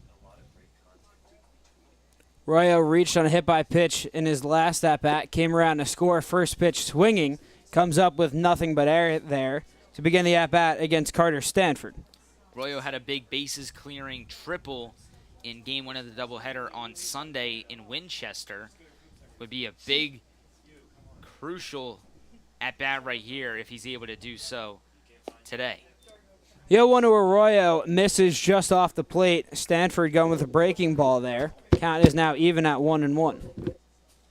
Arroyo with 13 RBIs on the season does have a home run and ended the regular season hitting .395. 1-1 from Stanford. This one shot into center field. Nicholas Capozzi gets underneath it. Tagging from third is Salvi Alvarez. Looking to advance up to third is David Wiley. Moving into second is Kyle Edwards, and it's a sac fly for Chris Arroyo, and the Tom Sox still trail 7-2. Exactly what you got to do. Find a way to get the ball deep enough into the outfield where you can get a run across. Didn't find the gap, and if Arroyo was getting more into that swing, he might be able to drive it into left center. Rather, he didn't necessarily lunge at it, but didn't get all of his power into that swing. A little weak fly ball at the center, but it'll do the job and get another run across the plate. Now it's the cleanup hitter, Nathan Fink, who got Charlottesville on the board just an inning ago with an RBI double into the left center field gap. First pitch to Fink, misses for ball number 1. The Charlottesville native really has come along as the month of July has progressed. Since July 18th, hitting .441, 15 for 34. Wiley leads off third. The 1-0 from Stanford, breaking ball, gets Fink to expand his zone, even in the count at 1-1. Fink 7 for 24 this season with runners in scoring position. That's a .292 average. And with 2 outs, he's hitting for a .375 average. This one laced up the middle, gloved by the shortstop Schultz. His throw not in time as Fink beats it out. Both runners come in to score as Edwards and Wiley touch home, and just like that, Charlottesville makes it a 7-4 ball game here in the bottom of the 5th. Here comes the comeback. You never know with the Sox. They're called the comeback Sox for a reason, and you never know. Down in the depths, 7-0, but they put up 4 runs here over the last 2 innings. And we're really just one swing of the bat away from this being a completely different ball game. It's already shifting to become a completely different ball game. 3 runs for the Sox here in the bottom of the 5th, and digging in is Aiden Teal. But before Teal steps in for his third at-bat of the night, it's a mound visit for Front Royal. Talking things over as Fink stands on first base after his 2 RBI single. It was a nice play by the shortstop, Taylor Schultz, just to get to that ball, keep it in the infield, but his throw not in time to catch Fink. And excellent base running from Edwards coming around to score on that play. A good heads-up base running right there for Kyle, knowing that you have to keep running in case that ball gets away, because if it's in the glove, it's a 3rd out. There's really no harm in rounding third base and trying to go home, so with the ball scooping out of the glove at Camp, it gave Edwards a clear lane to home plate. And now Teal up with a runner on first. Now it's Aiden Teal digging in with 2 outs in the inning. First pitch from Stanford lands in the right-handed hitter's batter's box for ball number 1. Teal hit a 3-run home run, and the last time these 2 teams squared off just less than 48 hours ago. The 1-0 pitch fouled down the third base line and out of play.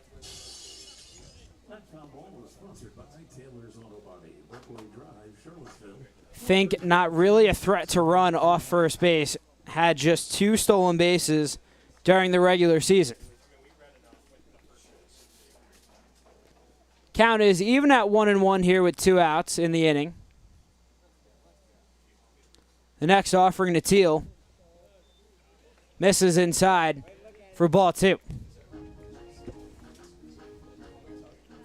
Well, if Teal can get on base right here, that brings up Henry Ford with 2 runners on, 2 out. It's 1 swing of the bat, could make it a tie game. He's been a home run hitting guy as a late 3 homers over the last 3 games.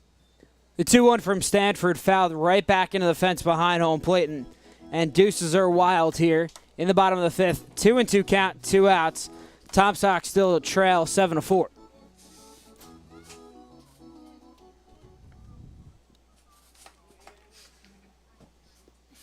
Teal looking to keep this inning alive here for the Sox.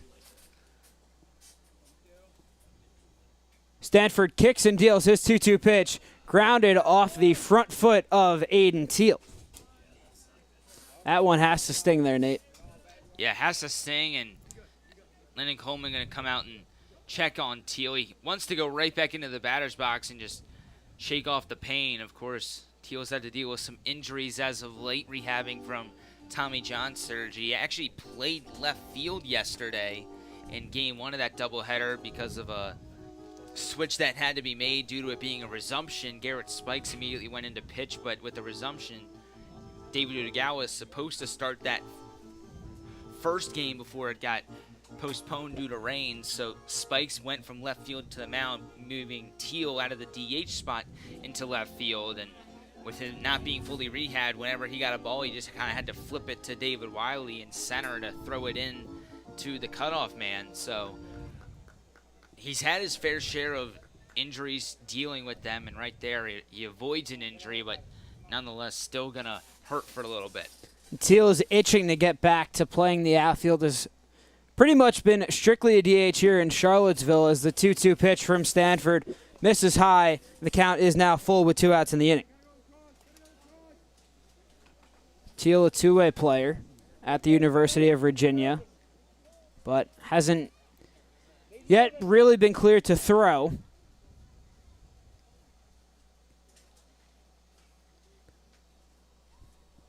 The full count pitch on its way, misses high for ball 4, and Aiden Teal works a 2-out walk. Moving into second is Nathan Fink.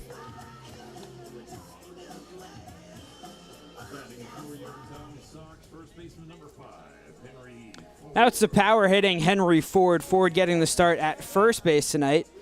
So 0 for 2, popped up to the first baseman Drew Camp in the second inning and struck out swinging in the fourth.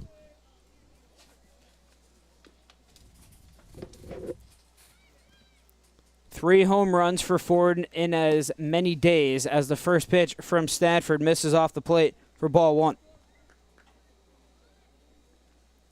Ford hitting exactly 300 with 2 outs this year. Also hitting .294 with runners in scoring position. The 1-0 misses outside, a throw down to second base from Popel. Diving back head first is Nathan Fink. He is back in there safe, but another dangerous play for the Sox on the base paths. Popel really giving these Tom Sox base runners a scare. He got Hinkstead in the last inning. Has had a couple close ones here in the 5th. Stanford toes the rubber, working out of the stretch. The 2-0 pitch. Breaking ball in there for strike number 1. Ford thought about swinging, but did not. But pitch was in there for strike number 1 regardless.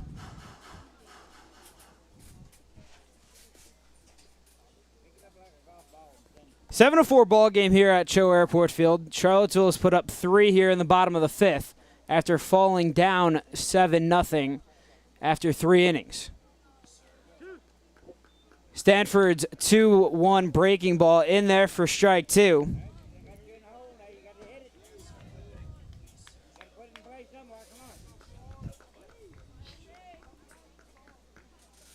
Ford looking to keep this 2-out rally going for the Tom Sox. The 2-2 pitch, lined right back into the fence behind home plate. A good swing from Ford to keep this at-bat alive.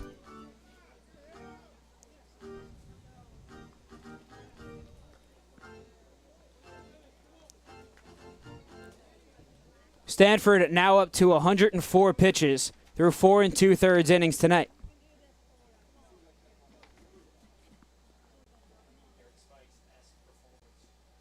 The 2-2 offering. Breaking ball got him swinging.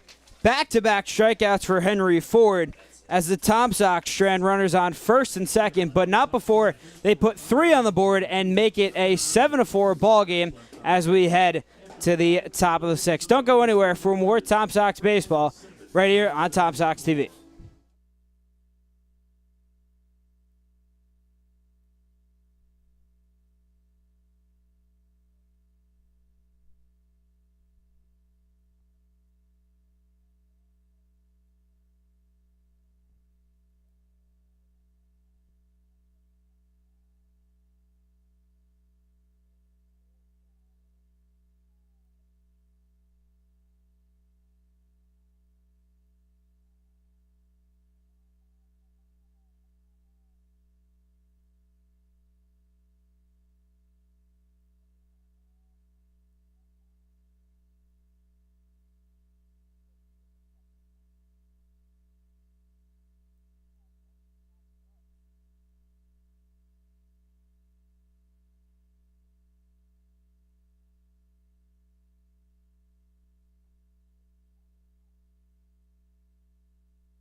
7-4 is your score here to begin at the top of the sixth. Alex Rocco joined alongside by Nathan Schwartz.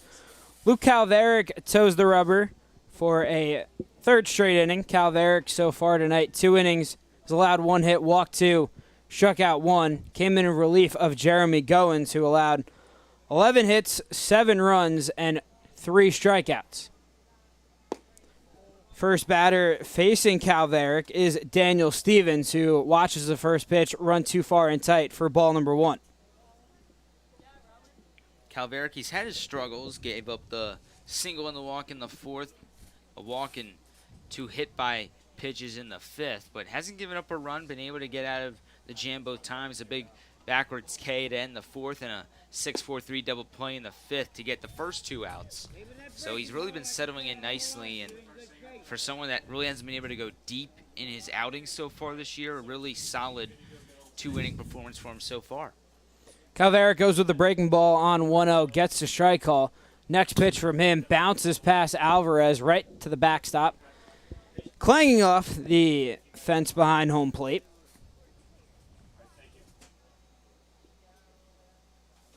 This is the 5th appearance for Calveric this summer. The 2-1 to Stevens. Misses in tight for ball 3.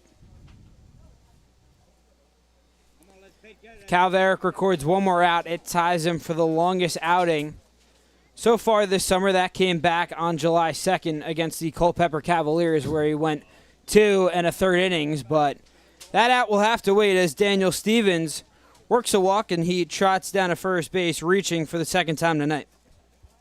First time since he had that RBI single back in the 1st inning. He had a strikeout and a groundout sandwich between the 2 plate appearances where he reached, and now it looks like Lennon Coleman will make that switch, and Calveric won't be able to get to that 2 1/3 inning mark. So after a leadoff walk to Daniel Stevens, Luke Calveric's night is done, and we have a new pitcher heading to the mound here in Charlottesville. Stay tuned for more right here on Tom Sox TV.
Yordani Carmona, the new pitcher for the Tom Sox, replacing Luke Calveric, who allowed a leadoff walk to Daniel Stevens, who stands on first base. And facing Carmona is the shortstop Taylor Schultz. The first pitch misses high for ball number 1. Schultz today, 2 for 3, had an RBI single back in the first and grounded out to Connor Hanks over there at third in the third inning and singled back in the fourth. As Carmona's 1-0 pitch misses just a tad outside for ball 2. Well, Carmona's gotten a lot of outings with Charlottesville and just being here such a limited time. This will be his 5th outing. He's only pitched since July 16th. So 5 appearances in the last week and a half for him. Don't remember a Tom Sox pitcher having that many appearances in that short of a span this season. Carmona has seen a lot of action. 1-1 on the season with a 12.78 ERA as he allows a 4-pitch free pass to Taylor Schultz and back-to-back walks for Front Royal. Has their offense clicking to begin the top of the 6th. Now it's Jaden Anderson, who's 1 for 2, flew out to Nathan Fink out in right field to end an eventful 3-run first inning for the Cardinals. Singled back in the third, later came around to score, and then walked just an inning ago. First pitch from Carmona misses for ball number 1.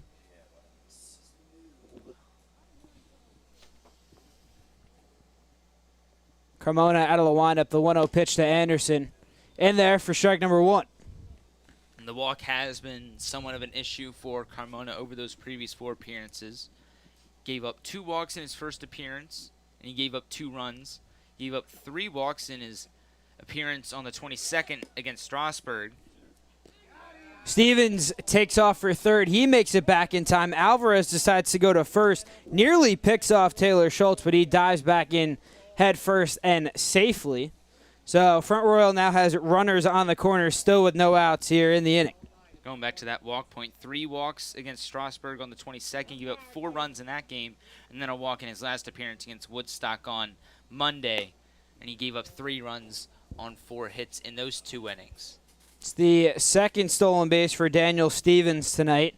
Now up to 21 on the season as the count moves to 3-1, and control has not been the friend of Yordani Carmona this season, and especially tonight, as the 3-1 pitch finds the strike zone for strike number 2, and the count is now full to the DH, Jaden Anderson.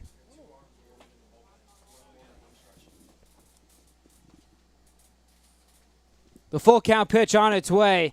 Misses high and outside for ball 4, and Yordani Carmona comes into the ballgame and walks his first 2 hitters. Looks like Davian Garcia quickly getting loose for Charlottesville in the bullpen. Been a little bit since we've seen him on the mound. He last appeared on the 21st at Newmarket, went 3 innings. He's gone at least 3 innings in 3 of his last 4 appearances, so we could see him maybe go the distance if Carmona can't go much longer. This next pitch from Carmona, spiked in the dirt, gets away from the catcher Salvi Alvarez, and coming in to score is Daniel Stevens, and Front Royal tacks on another run as they now lead 8-4. Well, just when Charlottesville got a little bit of momentum back, here comes the free passes, and you have 3 consecutive walks to begin the inning, 1 from Calvera, 2 from Carmona, then the wild pitch right there to put those runners on first and second. Now it's second and third. 2 runners in scoring position for Brody Black, and he wastes no time lacing that into center field. Playing it on a hop is the center fielder, David Wiley.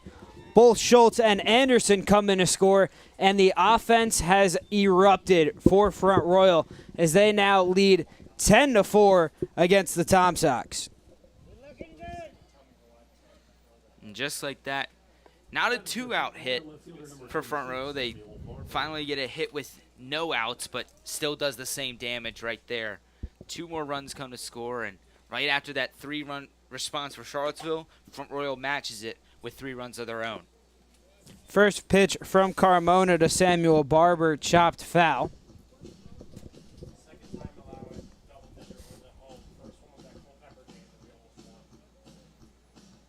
So Calveric's line is officially over. He went 2 innings, allowed 1 hit, 1 run, walked 3, struck out 1. So next pitch to Barber, chopped and grounded down the third base line. Coming in as the third baseman, Connor Hinks tries to go with the bare hand play, doesn't throw it, and Samuel Barber reaches with his second single of the night. Batting for Front Royal, center fielder number 19. Moving up 90 feet to second base is Brody Black, and there are still no outs in the inning as the first 5 Cardinal hitters have reached base to begin the top of the 6th. We head back to the top of the order as it's Nicholas Capozzi up for the 5th time tonight, and Yordani Carmona starts him out with a first pitch strike. And just like Goins didn't seem to have it, Calveric had it at times, didn't have it all the way through, and then Carmona right here. All those runs charged to Calveric, but 2 walks, the single, and then another single right there, and the wild pitch. It's just clear that Carmona isn't able to have that control and the ability to locate his pitches tonight. It's been tough sledding for the Tom Sox pitching staff tonight. As Nate, you detailed, Jeremy Goins really didn't have it as starter as both runners take off now. Alvarez's throw down in a second, tries to get Barber, but he's in safely, and both runners move up as Black swipes third, Barber moves up to second, and the Front Royal Cardinals have 2 runners in scoring position still with no outs. The double steal coming up big right there for Front Royal, and now another base hit for this red-hot lineup would bring in 2 more runs, and Capozzi already with 2 singles tonight. Also has an RBI as Carmona pours in a strike to even the count at 2-2. Capozzi came into tonight scuffling mightily at the dish, hitting just 154 in his last 7 games, but 2 hits and an RBI will get him off the schneid as this pitch laced into left field. That'll get down. Should be extra bases for Capozzi. Coming to score is Black and Barber, and Nicholas Capozzi motors into second base with a stand-up double, and the Cardinals now take a 12-4 lead in the top of the 6th. And Alex, this is slowly starting to become run rule territory for Front Royal, up to an 8-run lead right now. They scored 5 unanswered. Take that back. There's no run rule in the postseason, just told. So this could be a very long night for Charlottesville if this trend continues of not being able to get any strikes. It's been a nightmare game 1 for the Charlottesville Tom Sox. We're down 7-0 after the first 3 innings. Made it a close game, but Front Royal has exploded for 5 runs here in the top of the 6th to make it a 12-4 ball game. Now it's Hayden Harris who continues to mash as he laces this down the third base line, but just foul. Harris today 3 for 3 with a pair of doubles. Also was drilled by a pitch, so he's reached in all 4 plate appearances tonight.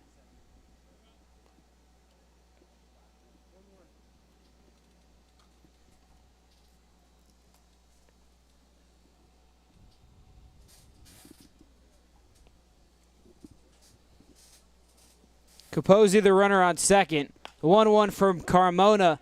This one hit into the right center field gap. Getting underneath it is the right fielder Nathan Fink, who makes the catch. His throw goes into third base, but moving up safely is Nicholas Capozzi, and he's 90 feet away from bringing home another run.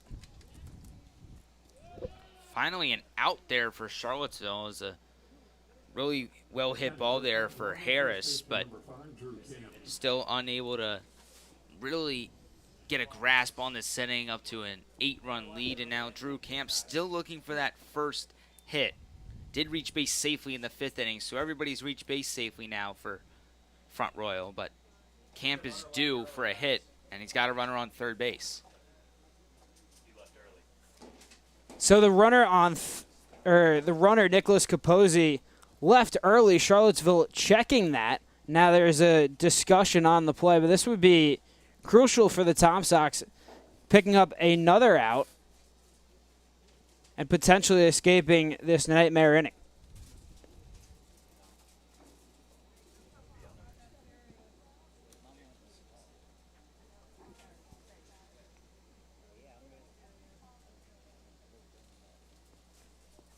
So the talk is over now, and it's 2 outs for Charlottesville. Capozzi did leave early, so it's a lucky break for Charlottesville as Front Royal commits a mistake on the base paths of their own. Now it's 2 outs, and digging in is the first baseman, Drew Kemp. The first offering from Carmona misses down and inside for ball 1. Kemp coming into today hitting .267 in 4 games against the Tom Sox, as the next offering from Carmona once again misses downstairs for ball 2. But Kemp also hit a home run against the Sox, 5 RBIs, added a double. Had 2 hits in their last contest as Carmona pours in a strike to make the count 2-1. Went 2 for 3 with 3 runs scored, a double and 2 RBIs in the 6-5 loss back on the 25th as Kemp skies this one into left field. Giving it a look is the left fielder Arroyo, but this one is out of here. Drew Kemp takes Yordani Carmona a yard, and the offense just continues to pour it on for Front Royal. They now lead 13-4 here in the 6th. Well, he was due, and he gets that hit right there, and he does it in style. Big blast out to deep left center field, and it's just starting to run out of words, Alex, to describe what's going on. An uncharacteristic performance for Charlottesville tonight. Only the second time this season from the pitching staff they've allowed double-digit runs in a game. It's the second home run for Drew Kemp this season. Both have been hit against the Sox as Brady Popel waves at the first pitch from Carmona. Popel, the 9th hitter to come to bat this inning for Front Royal. The 0-1 nearly clips Popel as that one ran close to his face, but he has to duck out of the way. Count is now even at 1-1.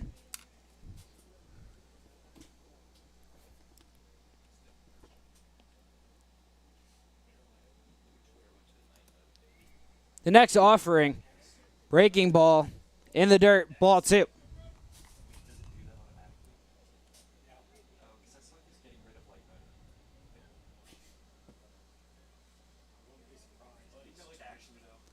The 2-1 from Carmona to Popel. This one skied into right field.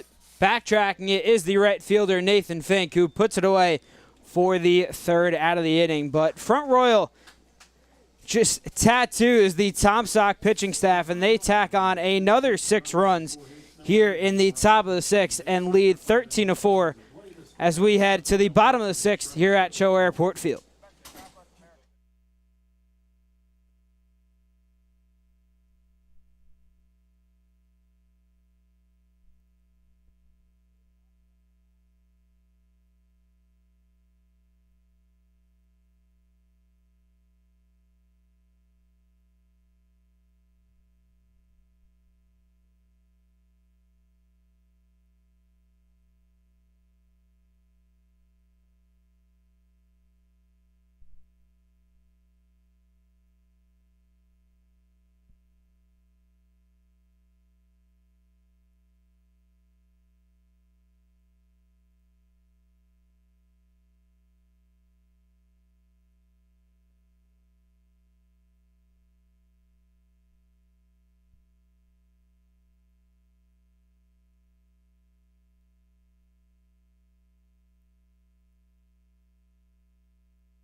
Changes are all around here at CHO Airport Field as Carter Stanford's night is done. The new pitcher is Andres Camargo, and joining me in the booth is Gianni Maltese. First time that Gianni and I have called a game together as Hinks skies this one down the third base line and out of play, evening the count at 1-1. Thank you for having me, Rocco. I'm excited for it as Charlottesville trails 13-4 here in the first game of the best-of-3 series against the Front Royal Cardinals. 1-1 offering from Camargo, spiked in the dirt, gloved by the catcher Brady Popel.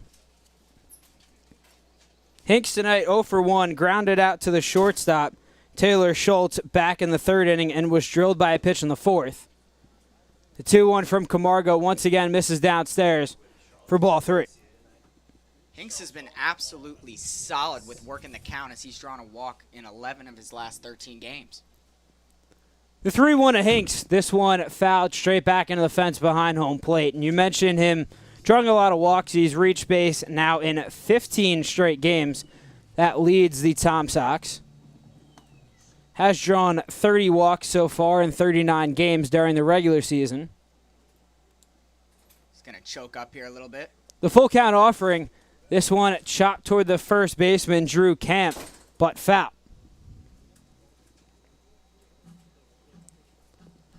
This is Camargo's 11th appearance on the season. He last threw against the Tom Sox just 2 days ago, and in that contest, went 2 innings, allowed 1 hit, 1 earned run, and struck out 2. On the season, he's 1-2, also has a save and has a 3.13 ERA. Breaking ball in the dirt doesn't get Hinks to chase as he works a walk to begin the bottom of the 6th. Well, how fitting is that, Rocco? It's like you called it, dude. Just a little bit. Now, we've had a lot of reverse jinxes tonight. Henry Ford talked about him really avoiding the punch-out and just struck out twice after mentioning that, and talked about the Tom Sox pitching staff and how well they had been throwing before tonight. But Front Royal has answered with 13 runs as Alvarez chops this one up the middle toward the second baseman, Hayden Harris. Steps on the bag, makes the throw in time to nab Alvarez. So it's a double play for the Tom Sox, and just like that, Hinks' walk quickly erased. Didn't even get the chance to say how Salvia's absolutely been crushing it. 9 for 16 over the last 7 games, but right there hits into a double play and really gets rid of all the momentum that we were building.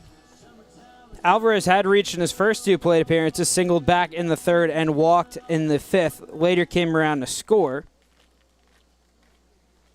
But he bounces into a double play, and that brings up the 9-hole hitter and center fielder David Wiley.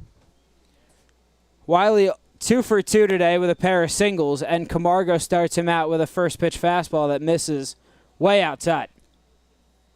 He's had 7 multi-hit games this summer, and he's hitting .400 against the Cardinals. See if he can get something going here.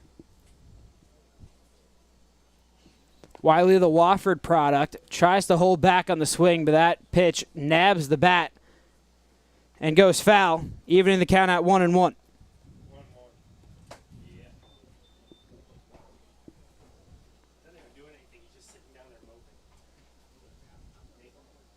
Camargo gets aside from his catcher, Popel. Kicks and deals the 1-1. Breaking ball bounces in the dirt, gloved by the catcher, Popel, for ball number 2.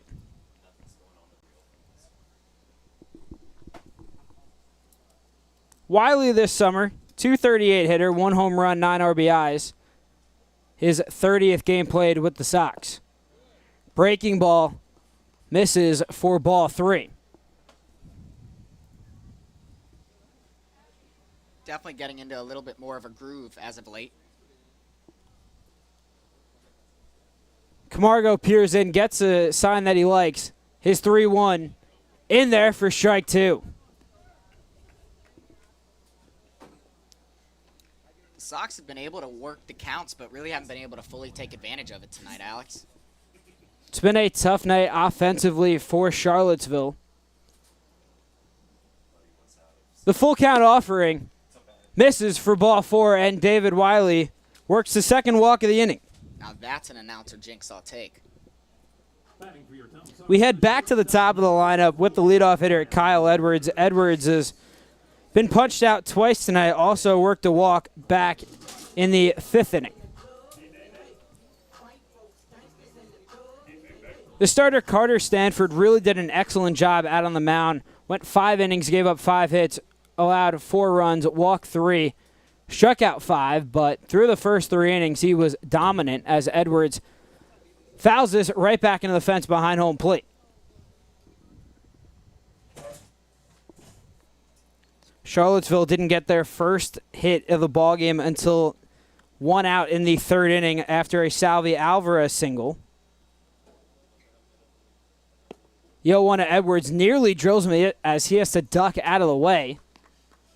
Edwards gets on all 4s to avoid being drilled by that pitch. We've seen a trio of hit-by pitches tonight. Chris Arroyo was drilled by a pitch, Aiden Teal, and Connor Hinks. All were hit against Stanford. Running on the pitch is Wiley, the throw down from Popel, not in time as David Wiley swipes second base. Really a good job from Popel just to gather it that quickly and get it in there and give him a chance to get the out. Good base running there by Wiley. Double-digit stolen bases now for the Wofford product as he's now up to 10. So it's a runner in scoring position for Edwards. 2-1 is the count. 2 outs still in the inning. Wiley gets another excellent jump. Takes off for third. Popel's throw once again not in time. And back-to-back stolen bases for David Wiley has him 90 feet away from home plate. And that's how you work your way around the bases. Good piece of base running there by Wiley. Small ball for the Sox coming into effect as Wiley worked a 2-out walk. Immediately steals second and then swipes third.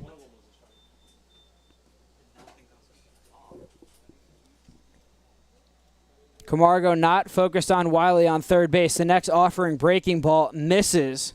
The count is full here to the leadoff man and shortstop for the Tom Sox. Tonight's definitely been something we're not used to this season, as pitching has been something we've been able to rely on all season long, but tonight just has not been efficient. The full count offering. Edwards hits this one in the left field. Tracking it is the left fielder Samuel Barber, nearing the fence. That ball falls, and it's a long foul ball for Kyle Edwards. So he will do the full count pitch once again.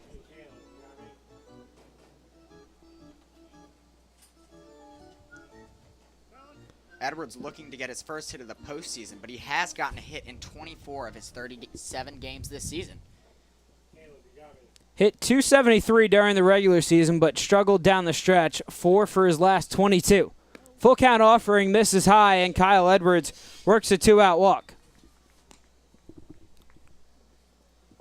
Batting for your Tom Sox, the second baseman, number 31. So back-to-back free passes issued for Andres Camargo, and that brings up the 2-hole hitter and second baseman, Bryce Martinez, who's had a rare off night.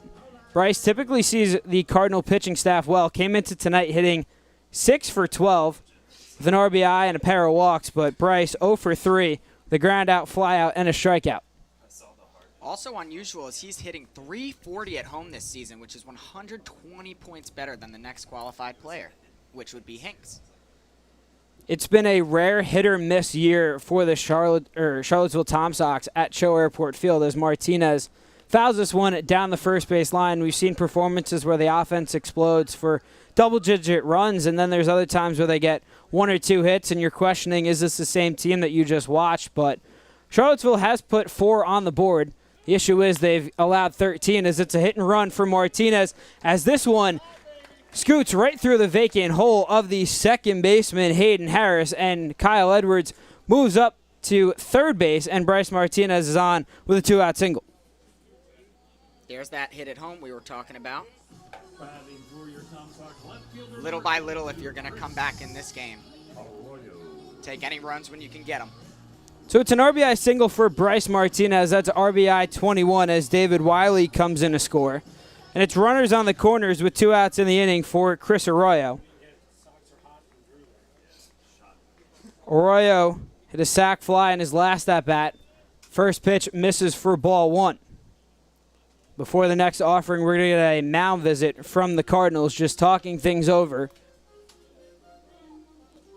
Arroyo did have a 9-game hitting streak snapped in Game 2 yesterday.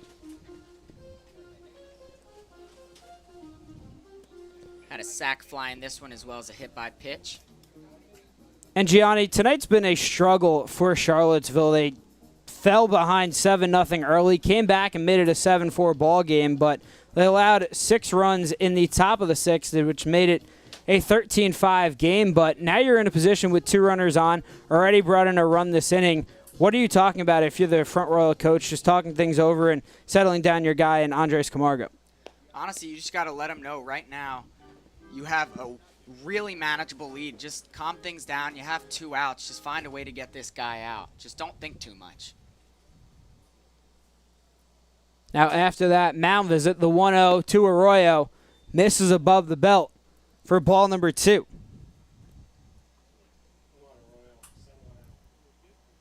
Arroyo went 14 for 29 in a 9-game hitting streak that he had 12 RBIs during that stretch. The 2-0 pitch gets Arroyo to wave through that. The count now moves to 2-1. Arroyo getting a rare start in left field. Seen him play first base. Is a two-way player, so have seen him out on the mound, but getting a rare start in left field tonight. 2-1 from Camargo. Arroyo, big swing there, comes up with nothing but air, and from 2-0 to 2-2, we go here in the bottom of the 6th. The huge what-if of this game is we came back, it was 7-4, and it's a little bit of a head-scratcher why Carmona was kept in as long as he was.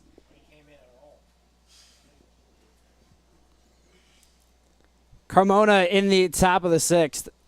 Retired all 3 hitters eventually. Gave up 4 hits, 5 earned runs, walked 2, and failed to record a strikeout as the 2-2 pitch blown by Chris Arroyo for the 3rd out of the inning. But Charlottesville tacks on a run. And they make it a 13-5 ball game as we head to the final 3 innings here at CHO Airport Field. The score now is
Yordani Carmona out for his 2nd inning of work here in the top of the 7th as he starts out the at-bat against the 3rd baseman, Daniel Stevens, with a first pitch strike. Carmona struggled last inning, allowed 5 runs on 4 hits and walked 2. The 0-1 gets Stevens to chase, and now Carmona with 2 quick strikes. Stevens, the Longwood product, has been one of the better hitters as he's riding a 6-game hitting streak, batting .400 with 7 runs and 3 RBIs. That hitting streak was extended to 7 tonight after his RBI single back in the 1st inning as he watches the next offering from Carmona missed just off the plate. He's 1 for 3 tonight. Struck out in the 3rd, bounced out to the 3rd baseman Hinks in the 4th, and walked last inning and later came around to score. 2-2 is the count now. Stevens also has a pair of stolen bases, now up to 21 on the year. Carmona out of the windup, the 2-2 pitch. Breaking ball, got him swinging. A filthy breaking ball for Yordani Carmona as he punches out Daniel Stevens for the first out of the 7th and his first strikeout of the night. Batting for Front Royal, shortstop number 29, Taylor Schultz. Probably his best at bat there for Carmona. Showed off that filthy breaking ball, now goes back to the fastball against the shortstop Taylor Schultz, but that one misses too far inside for ball number 1. Schultz today has reached 3 out of 4 times as a pair of singles, also has an RBI, and it grounded out to Hinks over there at third base.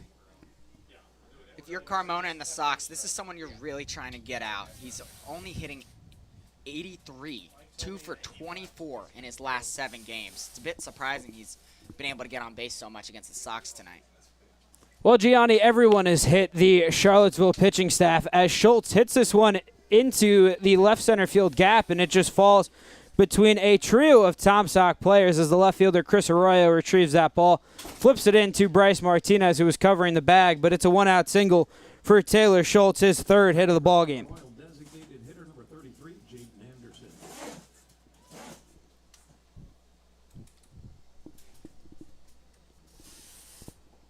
That's the DH and 7-hole hitter Jaden Anderson due up.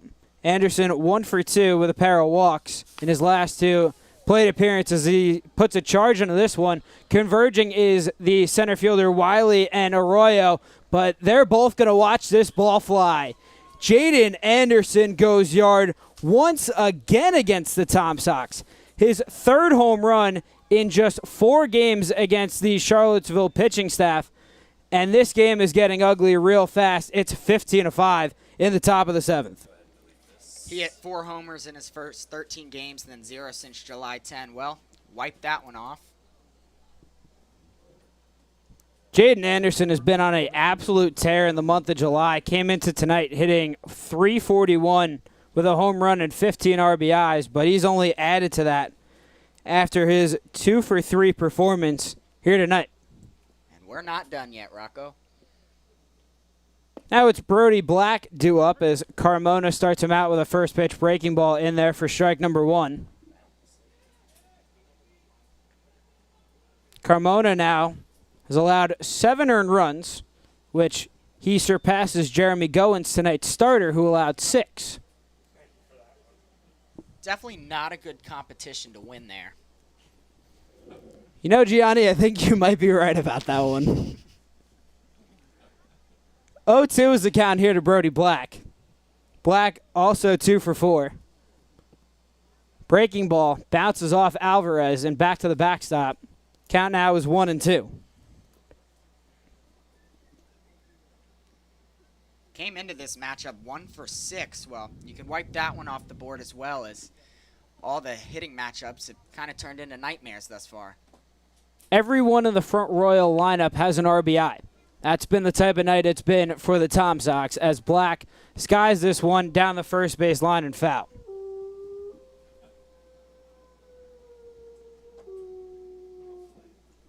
Most runs allowed since June 16th of 2019. It was a win against Person. Walk-off win. The 1-2 count from Carmona. Fastball misses too far inside for ball 2. Front Royal has poured on 15 runs on 18 hits and have yet to commit an error. On the flip side for the Tom Sox, 5 runs on 6 hits and 2 errors. The 2-2 pitch spiked in the dirt, gloved by the catcher Salvi Alvarez, and the count runs full here with 1 out in the inning. It also, like today, was a crazy hot day out there. Carmona is up to 45 pitches and has gotten 4 outs. This one skied into center field, and hitting off the tip of the glove is the center fielder David Wiley. Taking the turnaround second is Black. He will steamroll his way into third with a stand-up 1-out triple.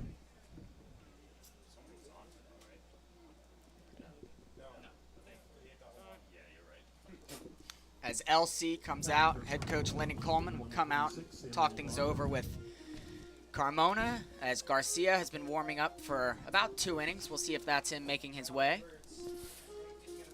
The Tom Sox are making a change on the mound, and we will have more info on the new arm after this break.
Solid pitcher Bryce Martinez coming on the mound.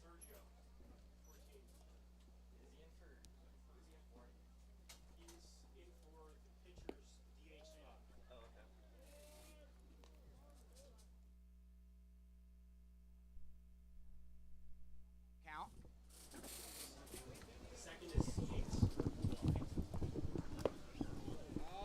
That one's a ball. Love to see the miles per hour on these hard-hitting fastballs from Martinez.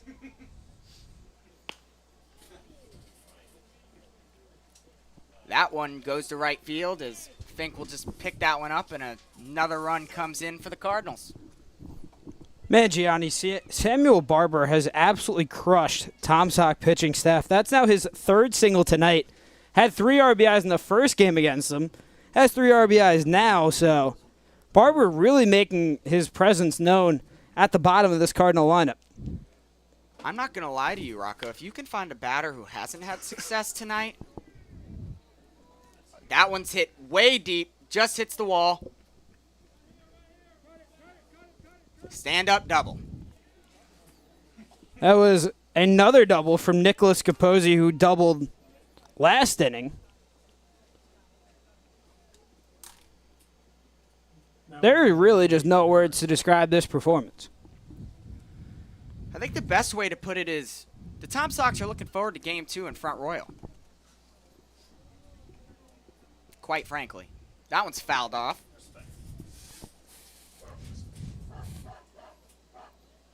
As we get to hear some dogs barking as the SPCA was here tonight. Flame-throwing kind of pitch there for strike 2. Some may call Bryce Martinez the next Aroldis Chapman. That was popped up. Martinez is used to catching these, and he's able to put it out for out number 2. You know, Gianni, when we saw it last night in Percival, a lot of different arms get to throw. Kyle Edwards, Connor Hanks, Garrett Spikes, a lot of guys that typically Nathan Fink, Quinn Stromberg, a lot of guys that don't normally get to pitch. I didn't think that would continue into the playoffs, but clearly I was wrong as Front Royal has just dominated Charlottesville. Bryce Martinez getting on the mound, and I'm curious to see if head coach Lyndon Coleman continues to do this strategy and get more guys some more work. I know I was in the dugout yesterday, and Bryce said how desperately he wanted to pitch, so he finally gets his chance here in an 11-run ballgame. You want your chance. I don't know if this is the fashion you want it to happen, though. No, I would agree with you on that one. 2-1 count here. Bowens hit right towards Fink, able to get under it for out number 3 as we're heading to the bottom of the 7th. Tom Sox TV, we'll be back.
Leading things off here in the bottom of the 7th is Nathan Fink. I'm Alec Trocco, joined alongside by Gianni Maltese. Charlottesville trails by 11 here in the bottom of the 7th. As Fink, first pitch swinging, chops this one on the ground to the first baseman, Drew Camp, bobbles it, recovers, and still flips in time to nail Fink for the first out of the inning.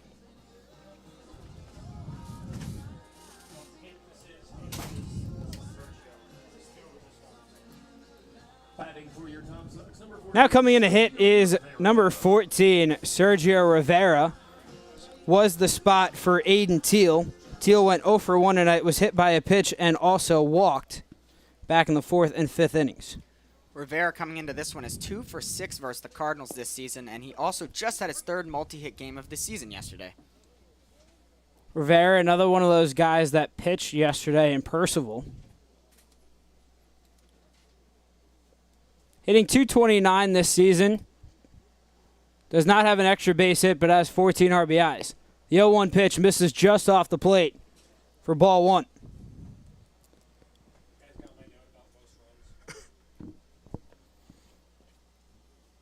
Since June 16th, 2019 against Percival. We won that game 17-16. 1-1 from Camargo, misses high for a ball. Count now improves to 2-1 against Rivera. His 2 hits last night broke a 6-game hitless streak. He also has 6 walks in his last 4 contests. Camargo's 2-1. Popped foul out of play. Just got news from our very own David Argo that this is the most runs we've allowed since June 6, 2019 against Percival, that we actually won that game. You know, if Charlottesville comes back and pulls an awesome comeback, I mean, that would be truly outstanding. But with the way that the pitching staff has performed tonight and the offense doesn't really seem to be in the cards, as Camargo's next offering misses. It's slight, just 11 runs. It's possible. Charlottesville has put up runs in the last 3 innings.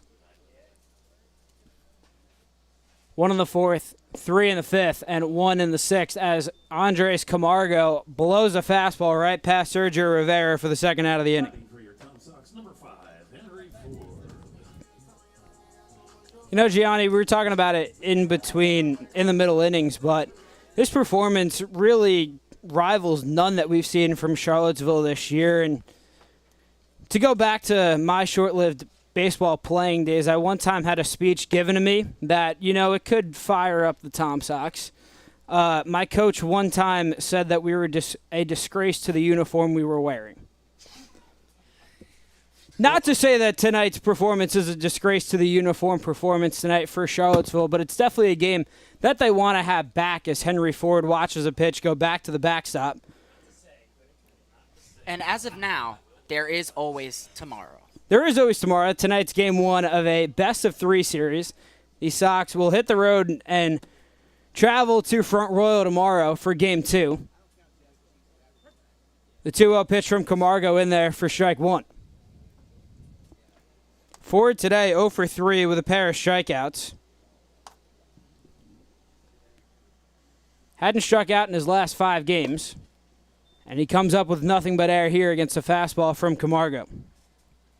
For the birthday boy, not necessarily what we've been seeing. 3 home runs over his last 3 days and hitting .533 over his last 5 games. Definitely not what you'd expect in playoff game 1 here.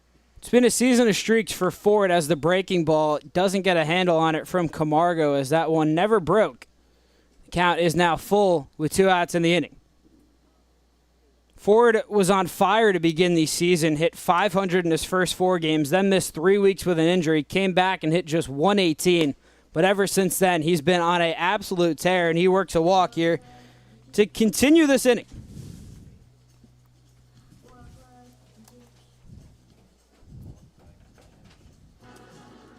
Connor Hinks extending his 14-game on-base streak, now number 15, which is the longest this season for a Tom Sox. It is the left-handed hitting third baseman, Connor Hinks, up. Ford leaves off first base. Hinks 0 for 1 tonight, was drilled by a pitch and also walked. First pitch swinging is the Notre Dame product who lines it right back into the fence. Hinks transferred from UVA to Notre Dame after his freshman season and has played 10 games in South Bend over the past 2 years. Hinks hits this one into left field, and that one will get down. Ford takes the turn past second. He will make it into third base standing. It's a 2-out double for Connor Hinks.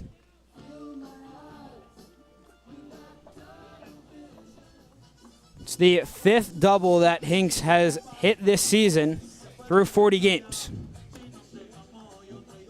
The success continues for Connor Hinks. Now it's Salvi Alvarez up. Alvarez 1 for 2 today, singled and got the Tom Sox first hit back in the 3rd inning against the starter Carter Stanford. Walked and then bounced into a double play in his last 2 at-bats. First offering from Camargo misses high for ball 1. It's really good to see Salvi going as he was in a 0 for 10 stretch, but now he's 9 for 16 over his last 7 games. He's always been good behind the plate, but good to see his bat getting going. Alvarez watches a pitch go right down Main Street for strike number 1. Salvi had his average around the 160, 170 mark, but after that streak, like you mentioned, Gianni, he's hitting .316 coming into tonight. That average only going up after his 3rd inning single, as Camargo once again doesn't have the feel on the breaking ball, leaves it high.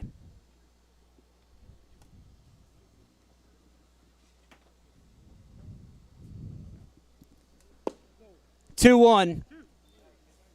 In there for strike 2. A low strike there to Alvarez, and the count is now even at 2-2 with 2 runners on and 2 outs in the bottom of the 7th. Next pitch from Camargo misses downstairs for ball 3, and the count is full with 2 outs in the inning. Down 11, you really got to take advantage of this full count with 2 outs here if you're Salvi Alvarez. You've got 2 runners in scoring position. Ford leads off 3rd. Hinks leads off 2nd. Camargo gets a sign out of the stretch. Deals fouled away by Alvarez to continue this at-bat.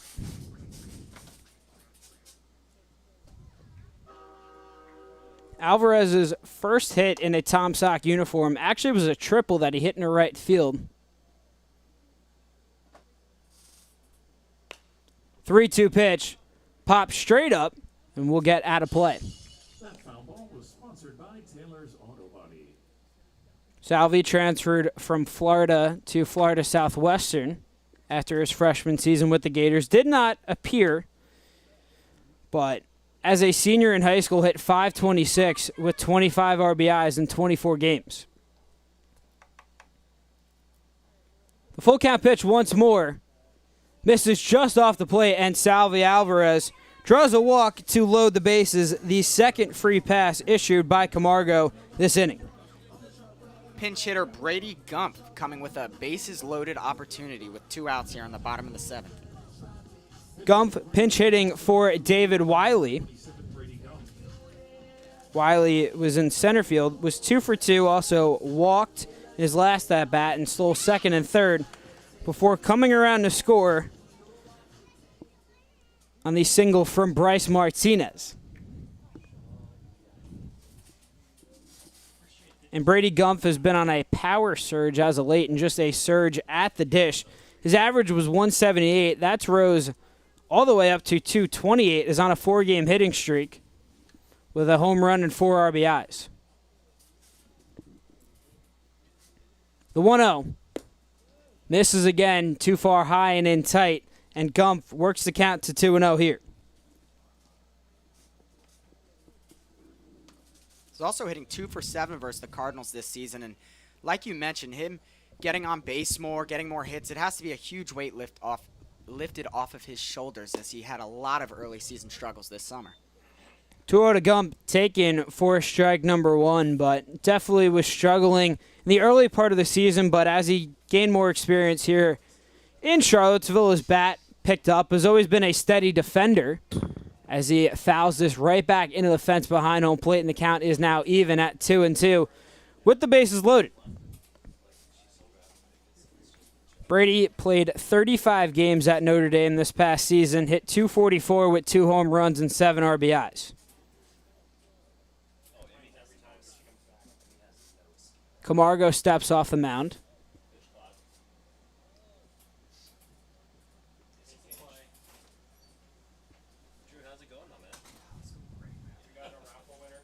Camargo toes the rubber, now gets a sign from his catcher Popel. Kicks and deals, breaking ball, doesn't clip the strike zone, and Gump works the count full.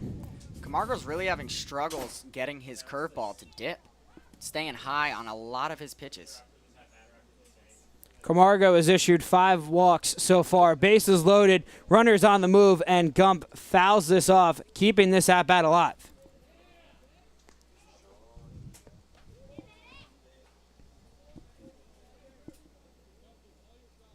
Ford stands on third after he walked. Hinks is on second, and Salvi Alvarez is on first, all reached with 2 outs in the inning.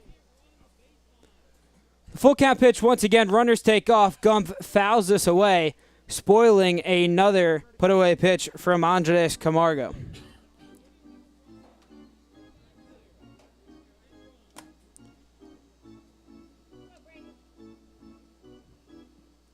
Charlottesville looking to put up another run in this inning. Scored 1 in the 4th, 3 in the 5th, and 1 in the 6th. Trying to keep that streak alive. Runners take off again. That pitch bounces in the dirt, and Brady Gump comes off the bench and works an RBI walk, and this game is within 10.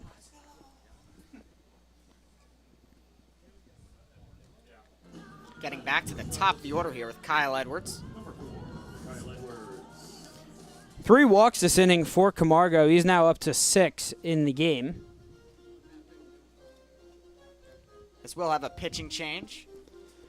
With Front Royal going to its bullpen, we will step aside for a quick break and detail you more on the new arm coming into the ballgame. Charlottesville within 10, and they have the bases loaded for Kyle Edwards.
Brantley Willis, the new pitcher, into the ball game, and he enters with the bases loaded and 2 outs in the inning. And stepping up to bat, arguably the person who has the top walk-up song in the VBL, Kyle Edwards. Hey, baby. Parents were like shuffling through trying to see if they have the number. First pitch to Edwards.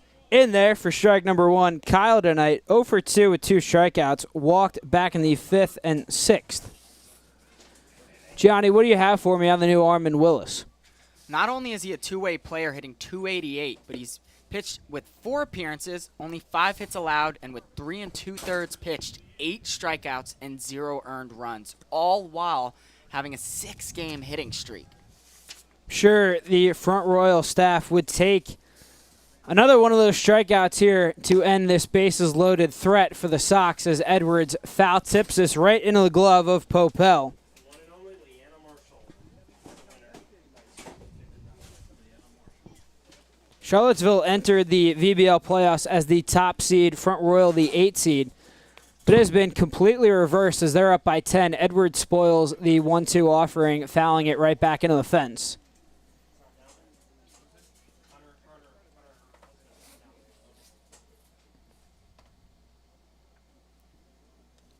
The 1-2 pitch, breaking ball, doesn't get the call, is Willis, and Edwards will stay up with the count now even at 2-2. All twos across the board yet again here. Kyle Edwards. The 2-2 fastball misses outside as Popel has to make an athletic grab to keep that in front. And Edwards works the count full here with 2 outs in the bottom of the 7th. Tom Sox still are down by 10. Willis gets the sign, deals. Edwards fouls this off once more. Good piece of hitting there just to battle and keep it going. Kyle scuffling lately, just 4 for his last 22, but up in a big spot, looking to cut into this deficit. Runners will take off. The 3-2, breaking ball, got him swinging. It's the 3rd strikeout of the night for Kyle Edwards, and Brantley Willis comes on and strands the bases loaded here in the bottom of the 7th. It's been all Front Royal here tonight at CHO Airport Field as they lead 16-6 as we head to the top of the 8th. We would again like to thank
Brady Popel lines the first pitch from Bryce Martinez high and hard down the first base line, but foul. Next offering from Bryce. Not sure if that was a fastball, a breaking ball, or an ephus, but regardless, it's in there for strike 2. The 0-2, line it right into center field. Fielding it is the new center fielder, Sergio Rivera, who quickly relays it. And Brady Popel, once again, is on tonight for the 2nd time.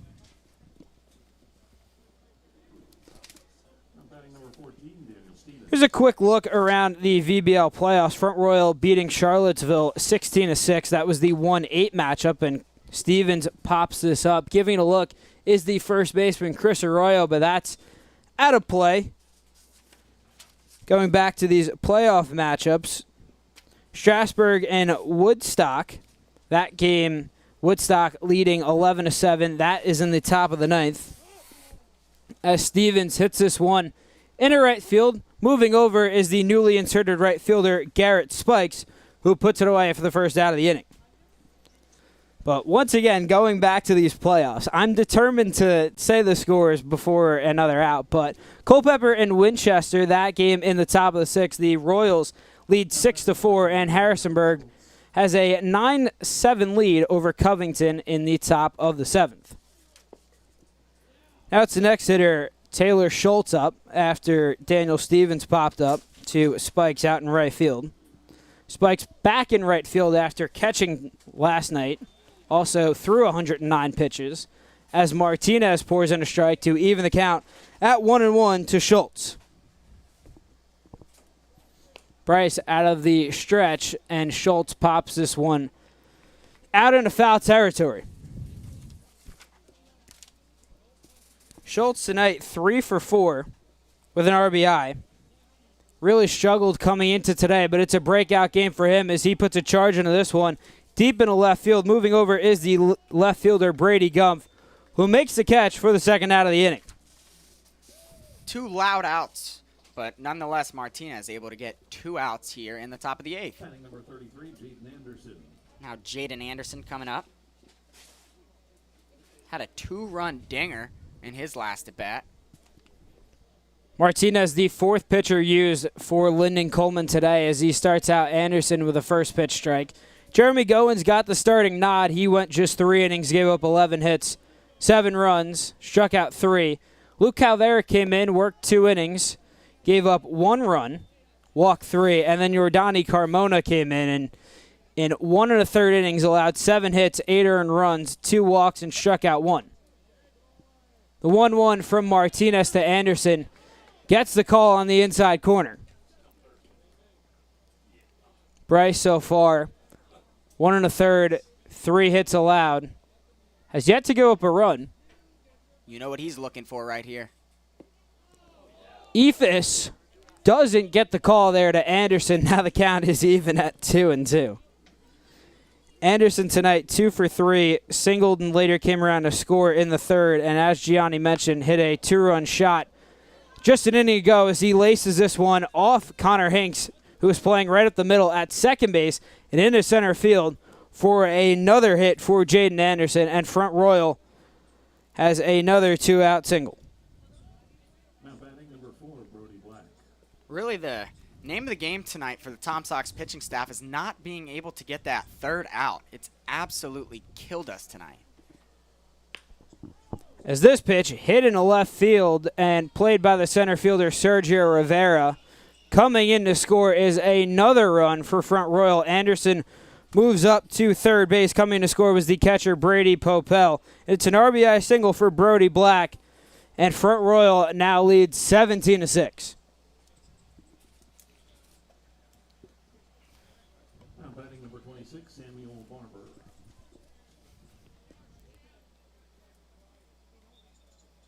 Everyone in the Front Royal lineup has multiple hits except for 2 guys, Drew Kemp and Daniel Stevens. Everyone has an RBI. It's just been that type of night for the Tom Sox as Samuel Barber digs in. Barber 3 for 4 with 3 RBIs as he hits this one foul, and Martinez has the count 0-2 with 2 outs.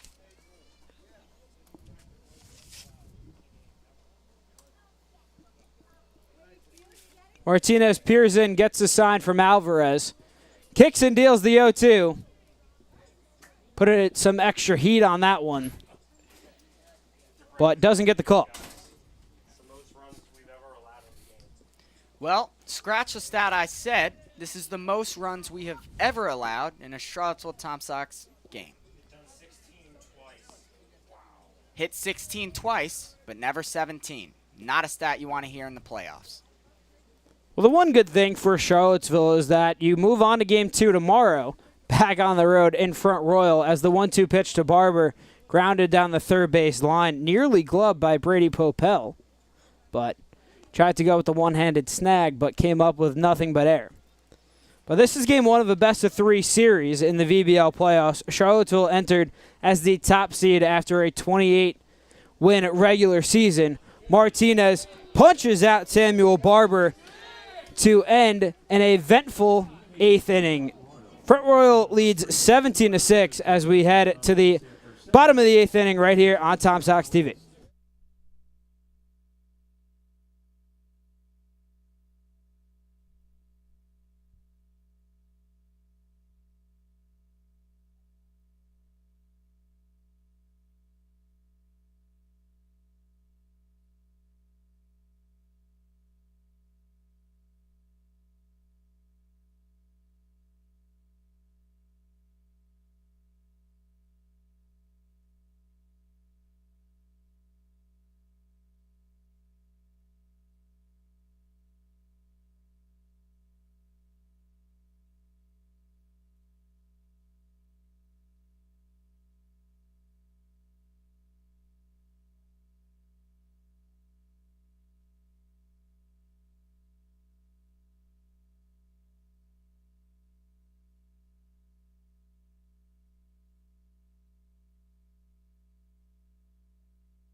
After a strikeout of Samuel Barber, it's the pitcher, Bryce Martinez, leading things off here in the bottom of the 8th. Martinez had an RBI single in his last at-bat, that coming in the 6th inning. First pitch swing is Bryce as he fouls the offering away from Brantley Willis. Martinez 1 for 4 tonight. Fouls that one off. 0-2 count. Willis came on and punched out Kyle Edwards to end the bottom of the 7th after Charlottesville put one on the board after an RBI walk from Brady Gumpf. 0-2 pitch misses for ball number 1.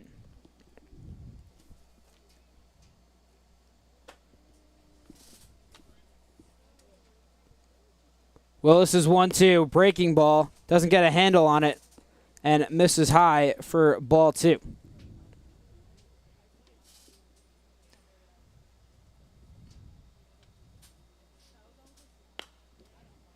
The 2-2 from Willis popped foul, and Martinez spoils the 2-2 offering. He will see another pitch here.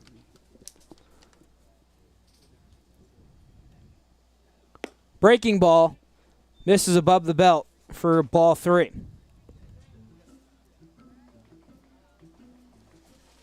Charlottesville came into tonight's playoff series with a 8-4 record all time in the first round as Martinez once again hits a ball deep down the right field line but foul.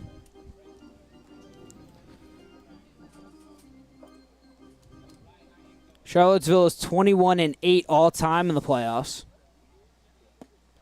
Full count offering from Willis misses away, and Bryce Martinez has a leadoff walk.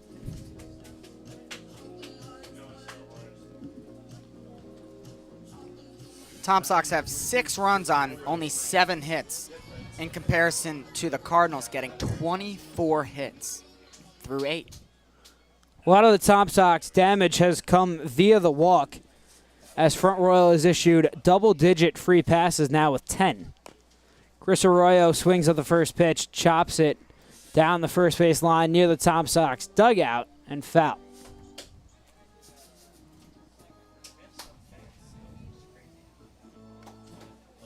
Since 2013, teams to win Game 1 of their playoff series win the series 81% of the time, 50 for 62. And Charlottesville is 2-2 after dropping the first series as Martinez advances to second after that pitch got away from the catcher Popel. Runner in scoring position, opportunity here for the Tom Sox, down 11, bottom of the 8th. Arroyo held hitless tonight, was hit by a pitch and also had a sac fly, which brought in a run. Willis' 0-2 pitch misses high for ball number 1.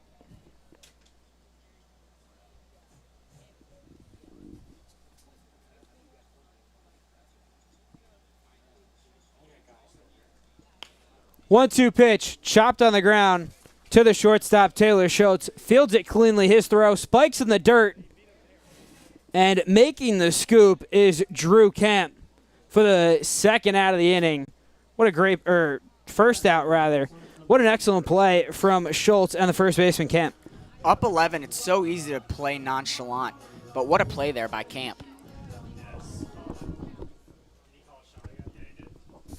Now it's Mr. Tom Sox. Garrett Spikes up. Spikes trying to get all 11 runs back on one swing, but comes up with nothing but air. Called his shot, down 11. We'll see what happens. Spikes called his shot last night and hit a single, but got thrown out, advancing to second. Taking off is Bryce Martinez. The throw down from Popel in time.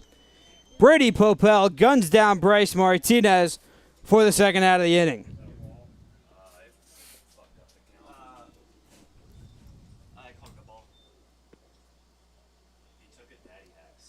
Down 11, really not what you're looking for right there. Thrown out at third. No argument by Martinez. 0-2 is the count here to Spikes. Spikes spoils away the offering from Willis, fouling that right back into the fence.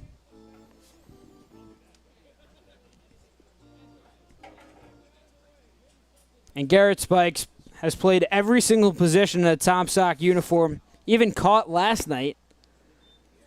The 0-2 pitch from Willis misses off the plate for ball number 1. Spikes is only the second player in Tom Sox history to play 3 consecutive seasons, joining Jake Allen. In good company. Next pitch from Willis misses to Spikes.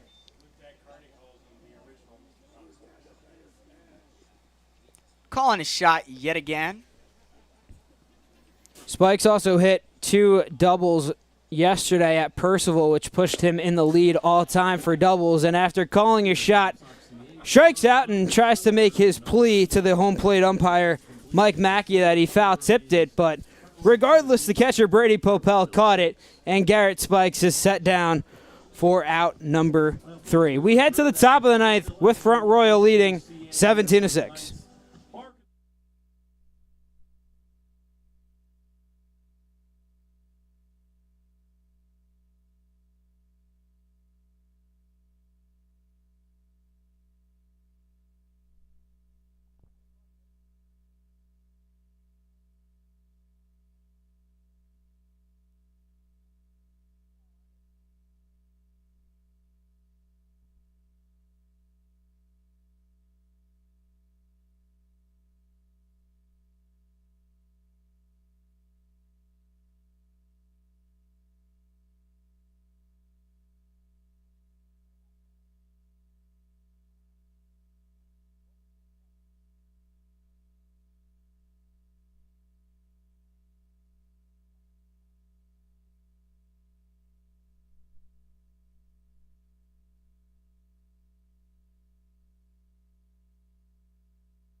That one's fouled off for pitch number 1.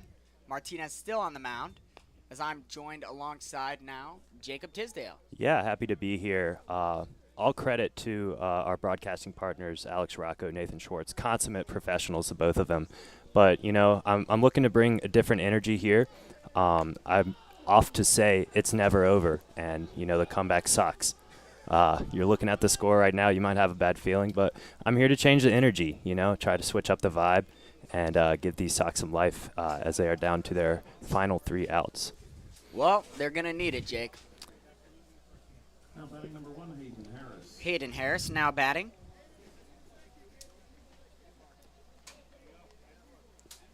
Three for 5 with 1 RBI. That one is hit right to Spikes as he's able to get under that one for out number 2. 2 quick outs for position player on the mound, Bryce Martinez. Listen, if we're going to talk about the pitching outings tonight, you got to give Martinez some credit out there. He's held it down. He's not, I mean, as you said, he's topping out the velo charts, of course. But he's showing why he deserves a look on the mound out there for Coach Lyndon Coleman. You know, he wanted that spot you talked about yesterday, just aching for a chance to get up there on the mound. And despite the conditions here, he's shown something that some of these Tom Sox pitchers have not yet, as that ball is grounded over to Henry Ford at third, makes the throw. And that's a quick 3 innings, one of the most efficient innings for these Tom Sox pitchers here today. Heading to the bottom of the 9th, we'll see if we can mount an insane comeback. Tom Sox TV, Jacob Tisdale, Gianni Maltese.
We're back here for the bottom of the 9th. Carter Ruff will replace Drew Camp at first, as now another position player comes on the mound, this time for the Cardinals. Yep, I'm scrolling through my wonderful broadcast partner, Alex Rocco's notes here. Could not find Drew Camp under the pitchers tab. Of course, we're no stranger to position players pitching, as these past 2 games for the Tom Sox have just been chock full of guys who usually don't find the mound, making their way out there, both for good reasons and for lesser reasons, as is the case tonight. You know, Drew Camp deserves his shot. He made that spectacular play at first when you're up 11. It's so easy to get nonchalant, like I said earlier, but he just made such a good grab. Yeah, earlier this week in the afternoon matchup between your Tom Sox and the Cardinals, he also impressed on third base, flashing the leather on a number of occasions, battling through the sun to make some difficult catches. So we've seen the versatility on the corners. Now we'll see what he brings to the mound here. Sergio Rivera now batting for the Tom Sox, getting his second opportunity at the dish. Struck out in his first appearance. That pitch is right downtown. 1-1 is the count. That one's nowhere near. Make the count 2-1. Camp really pushing the pace of play here. Maybe thinking about plans later for this this evening. Taking no time on the mound, just getting set and firing away there. There will definitely be a little bit different after-game celebrations here by both teams. Yeah, I'm not sure that the Tom Sox will be exactly jumping for joy after this one. But as you were quick to mention on the call as well, there is always tomorrow. It's why they give you 3 here, and hopefully gotten everything out of their system in this Game 1 playoff opener here. Hopefully we can get back to our efficient pitching. That it's been that way all season, and it is really an unfortunate turn of events in Game 1 as Henry Ford gets that one. Capozzi coming in and able to grab it for out number 1. The Tom Sox now down to their last 2 outs. Yeah, if you had told me heading into this game the offense puts up 6, some production later in the game, I might have been happy with that because I have a high expectation for our bullpen, for our starters. For a substantial portion of the season, this team led the Valley League in ERA. We've seen impressive performances out of them, just not here tonight. On our lovely On Deck with the Tom Sox podcast, you said the person who needed to step up was Yordani Carmona. Can you tell me a little bit of your thoughts regarding that one? As that one ricochets over there, we've got a dead ball, and I believe that will bring the Tom Sox to their last out. And as for my statements on the podcast, I'm going to be bold here. I'm going to stand by my assertion because the phrasing of the question was who needed to step up. And I can tell you we needed some good innings out of Carmona there. We were just unfortunately not blessed with them. You're exactly right. Spot on, Jake. As we're down to the last out in a 17-6 ball game. Really looking forward to tomorrow's matchup against the Cardinals in Front Royal. I don't know, man. It's never over. Oh, you can hear the Front Royal dugout begging for that call there as the hook does not catch the plate. As Salvi kind of pops that one up. Capozzi's there. And out number 3, and that is a ball game. 17-6 is your final in Game 1 of the Valley Baseball League postseason, and we will definitely be looking for a different result for the Charlottesville Tom Sox tomorrow in Front Royal. Yeah, one of the playoff games of all time, stat from the wonderful David Argo. The Tom Sox are 2-2 in postseason series in which they go down Game 1, and tomorrow's going to be crucial. It's a do or die. In those 2 series that we did lose, after losing the opener, we were swept out.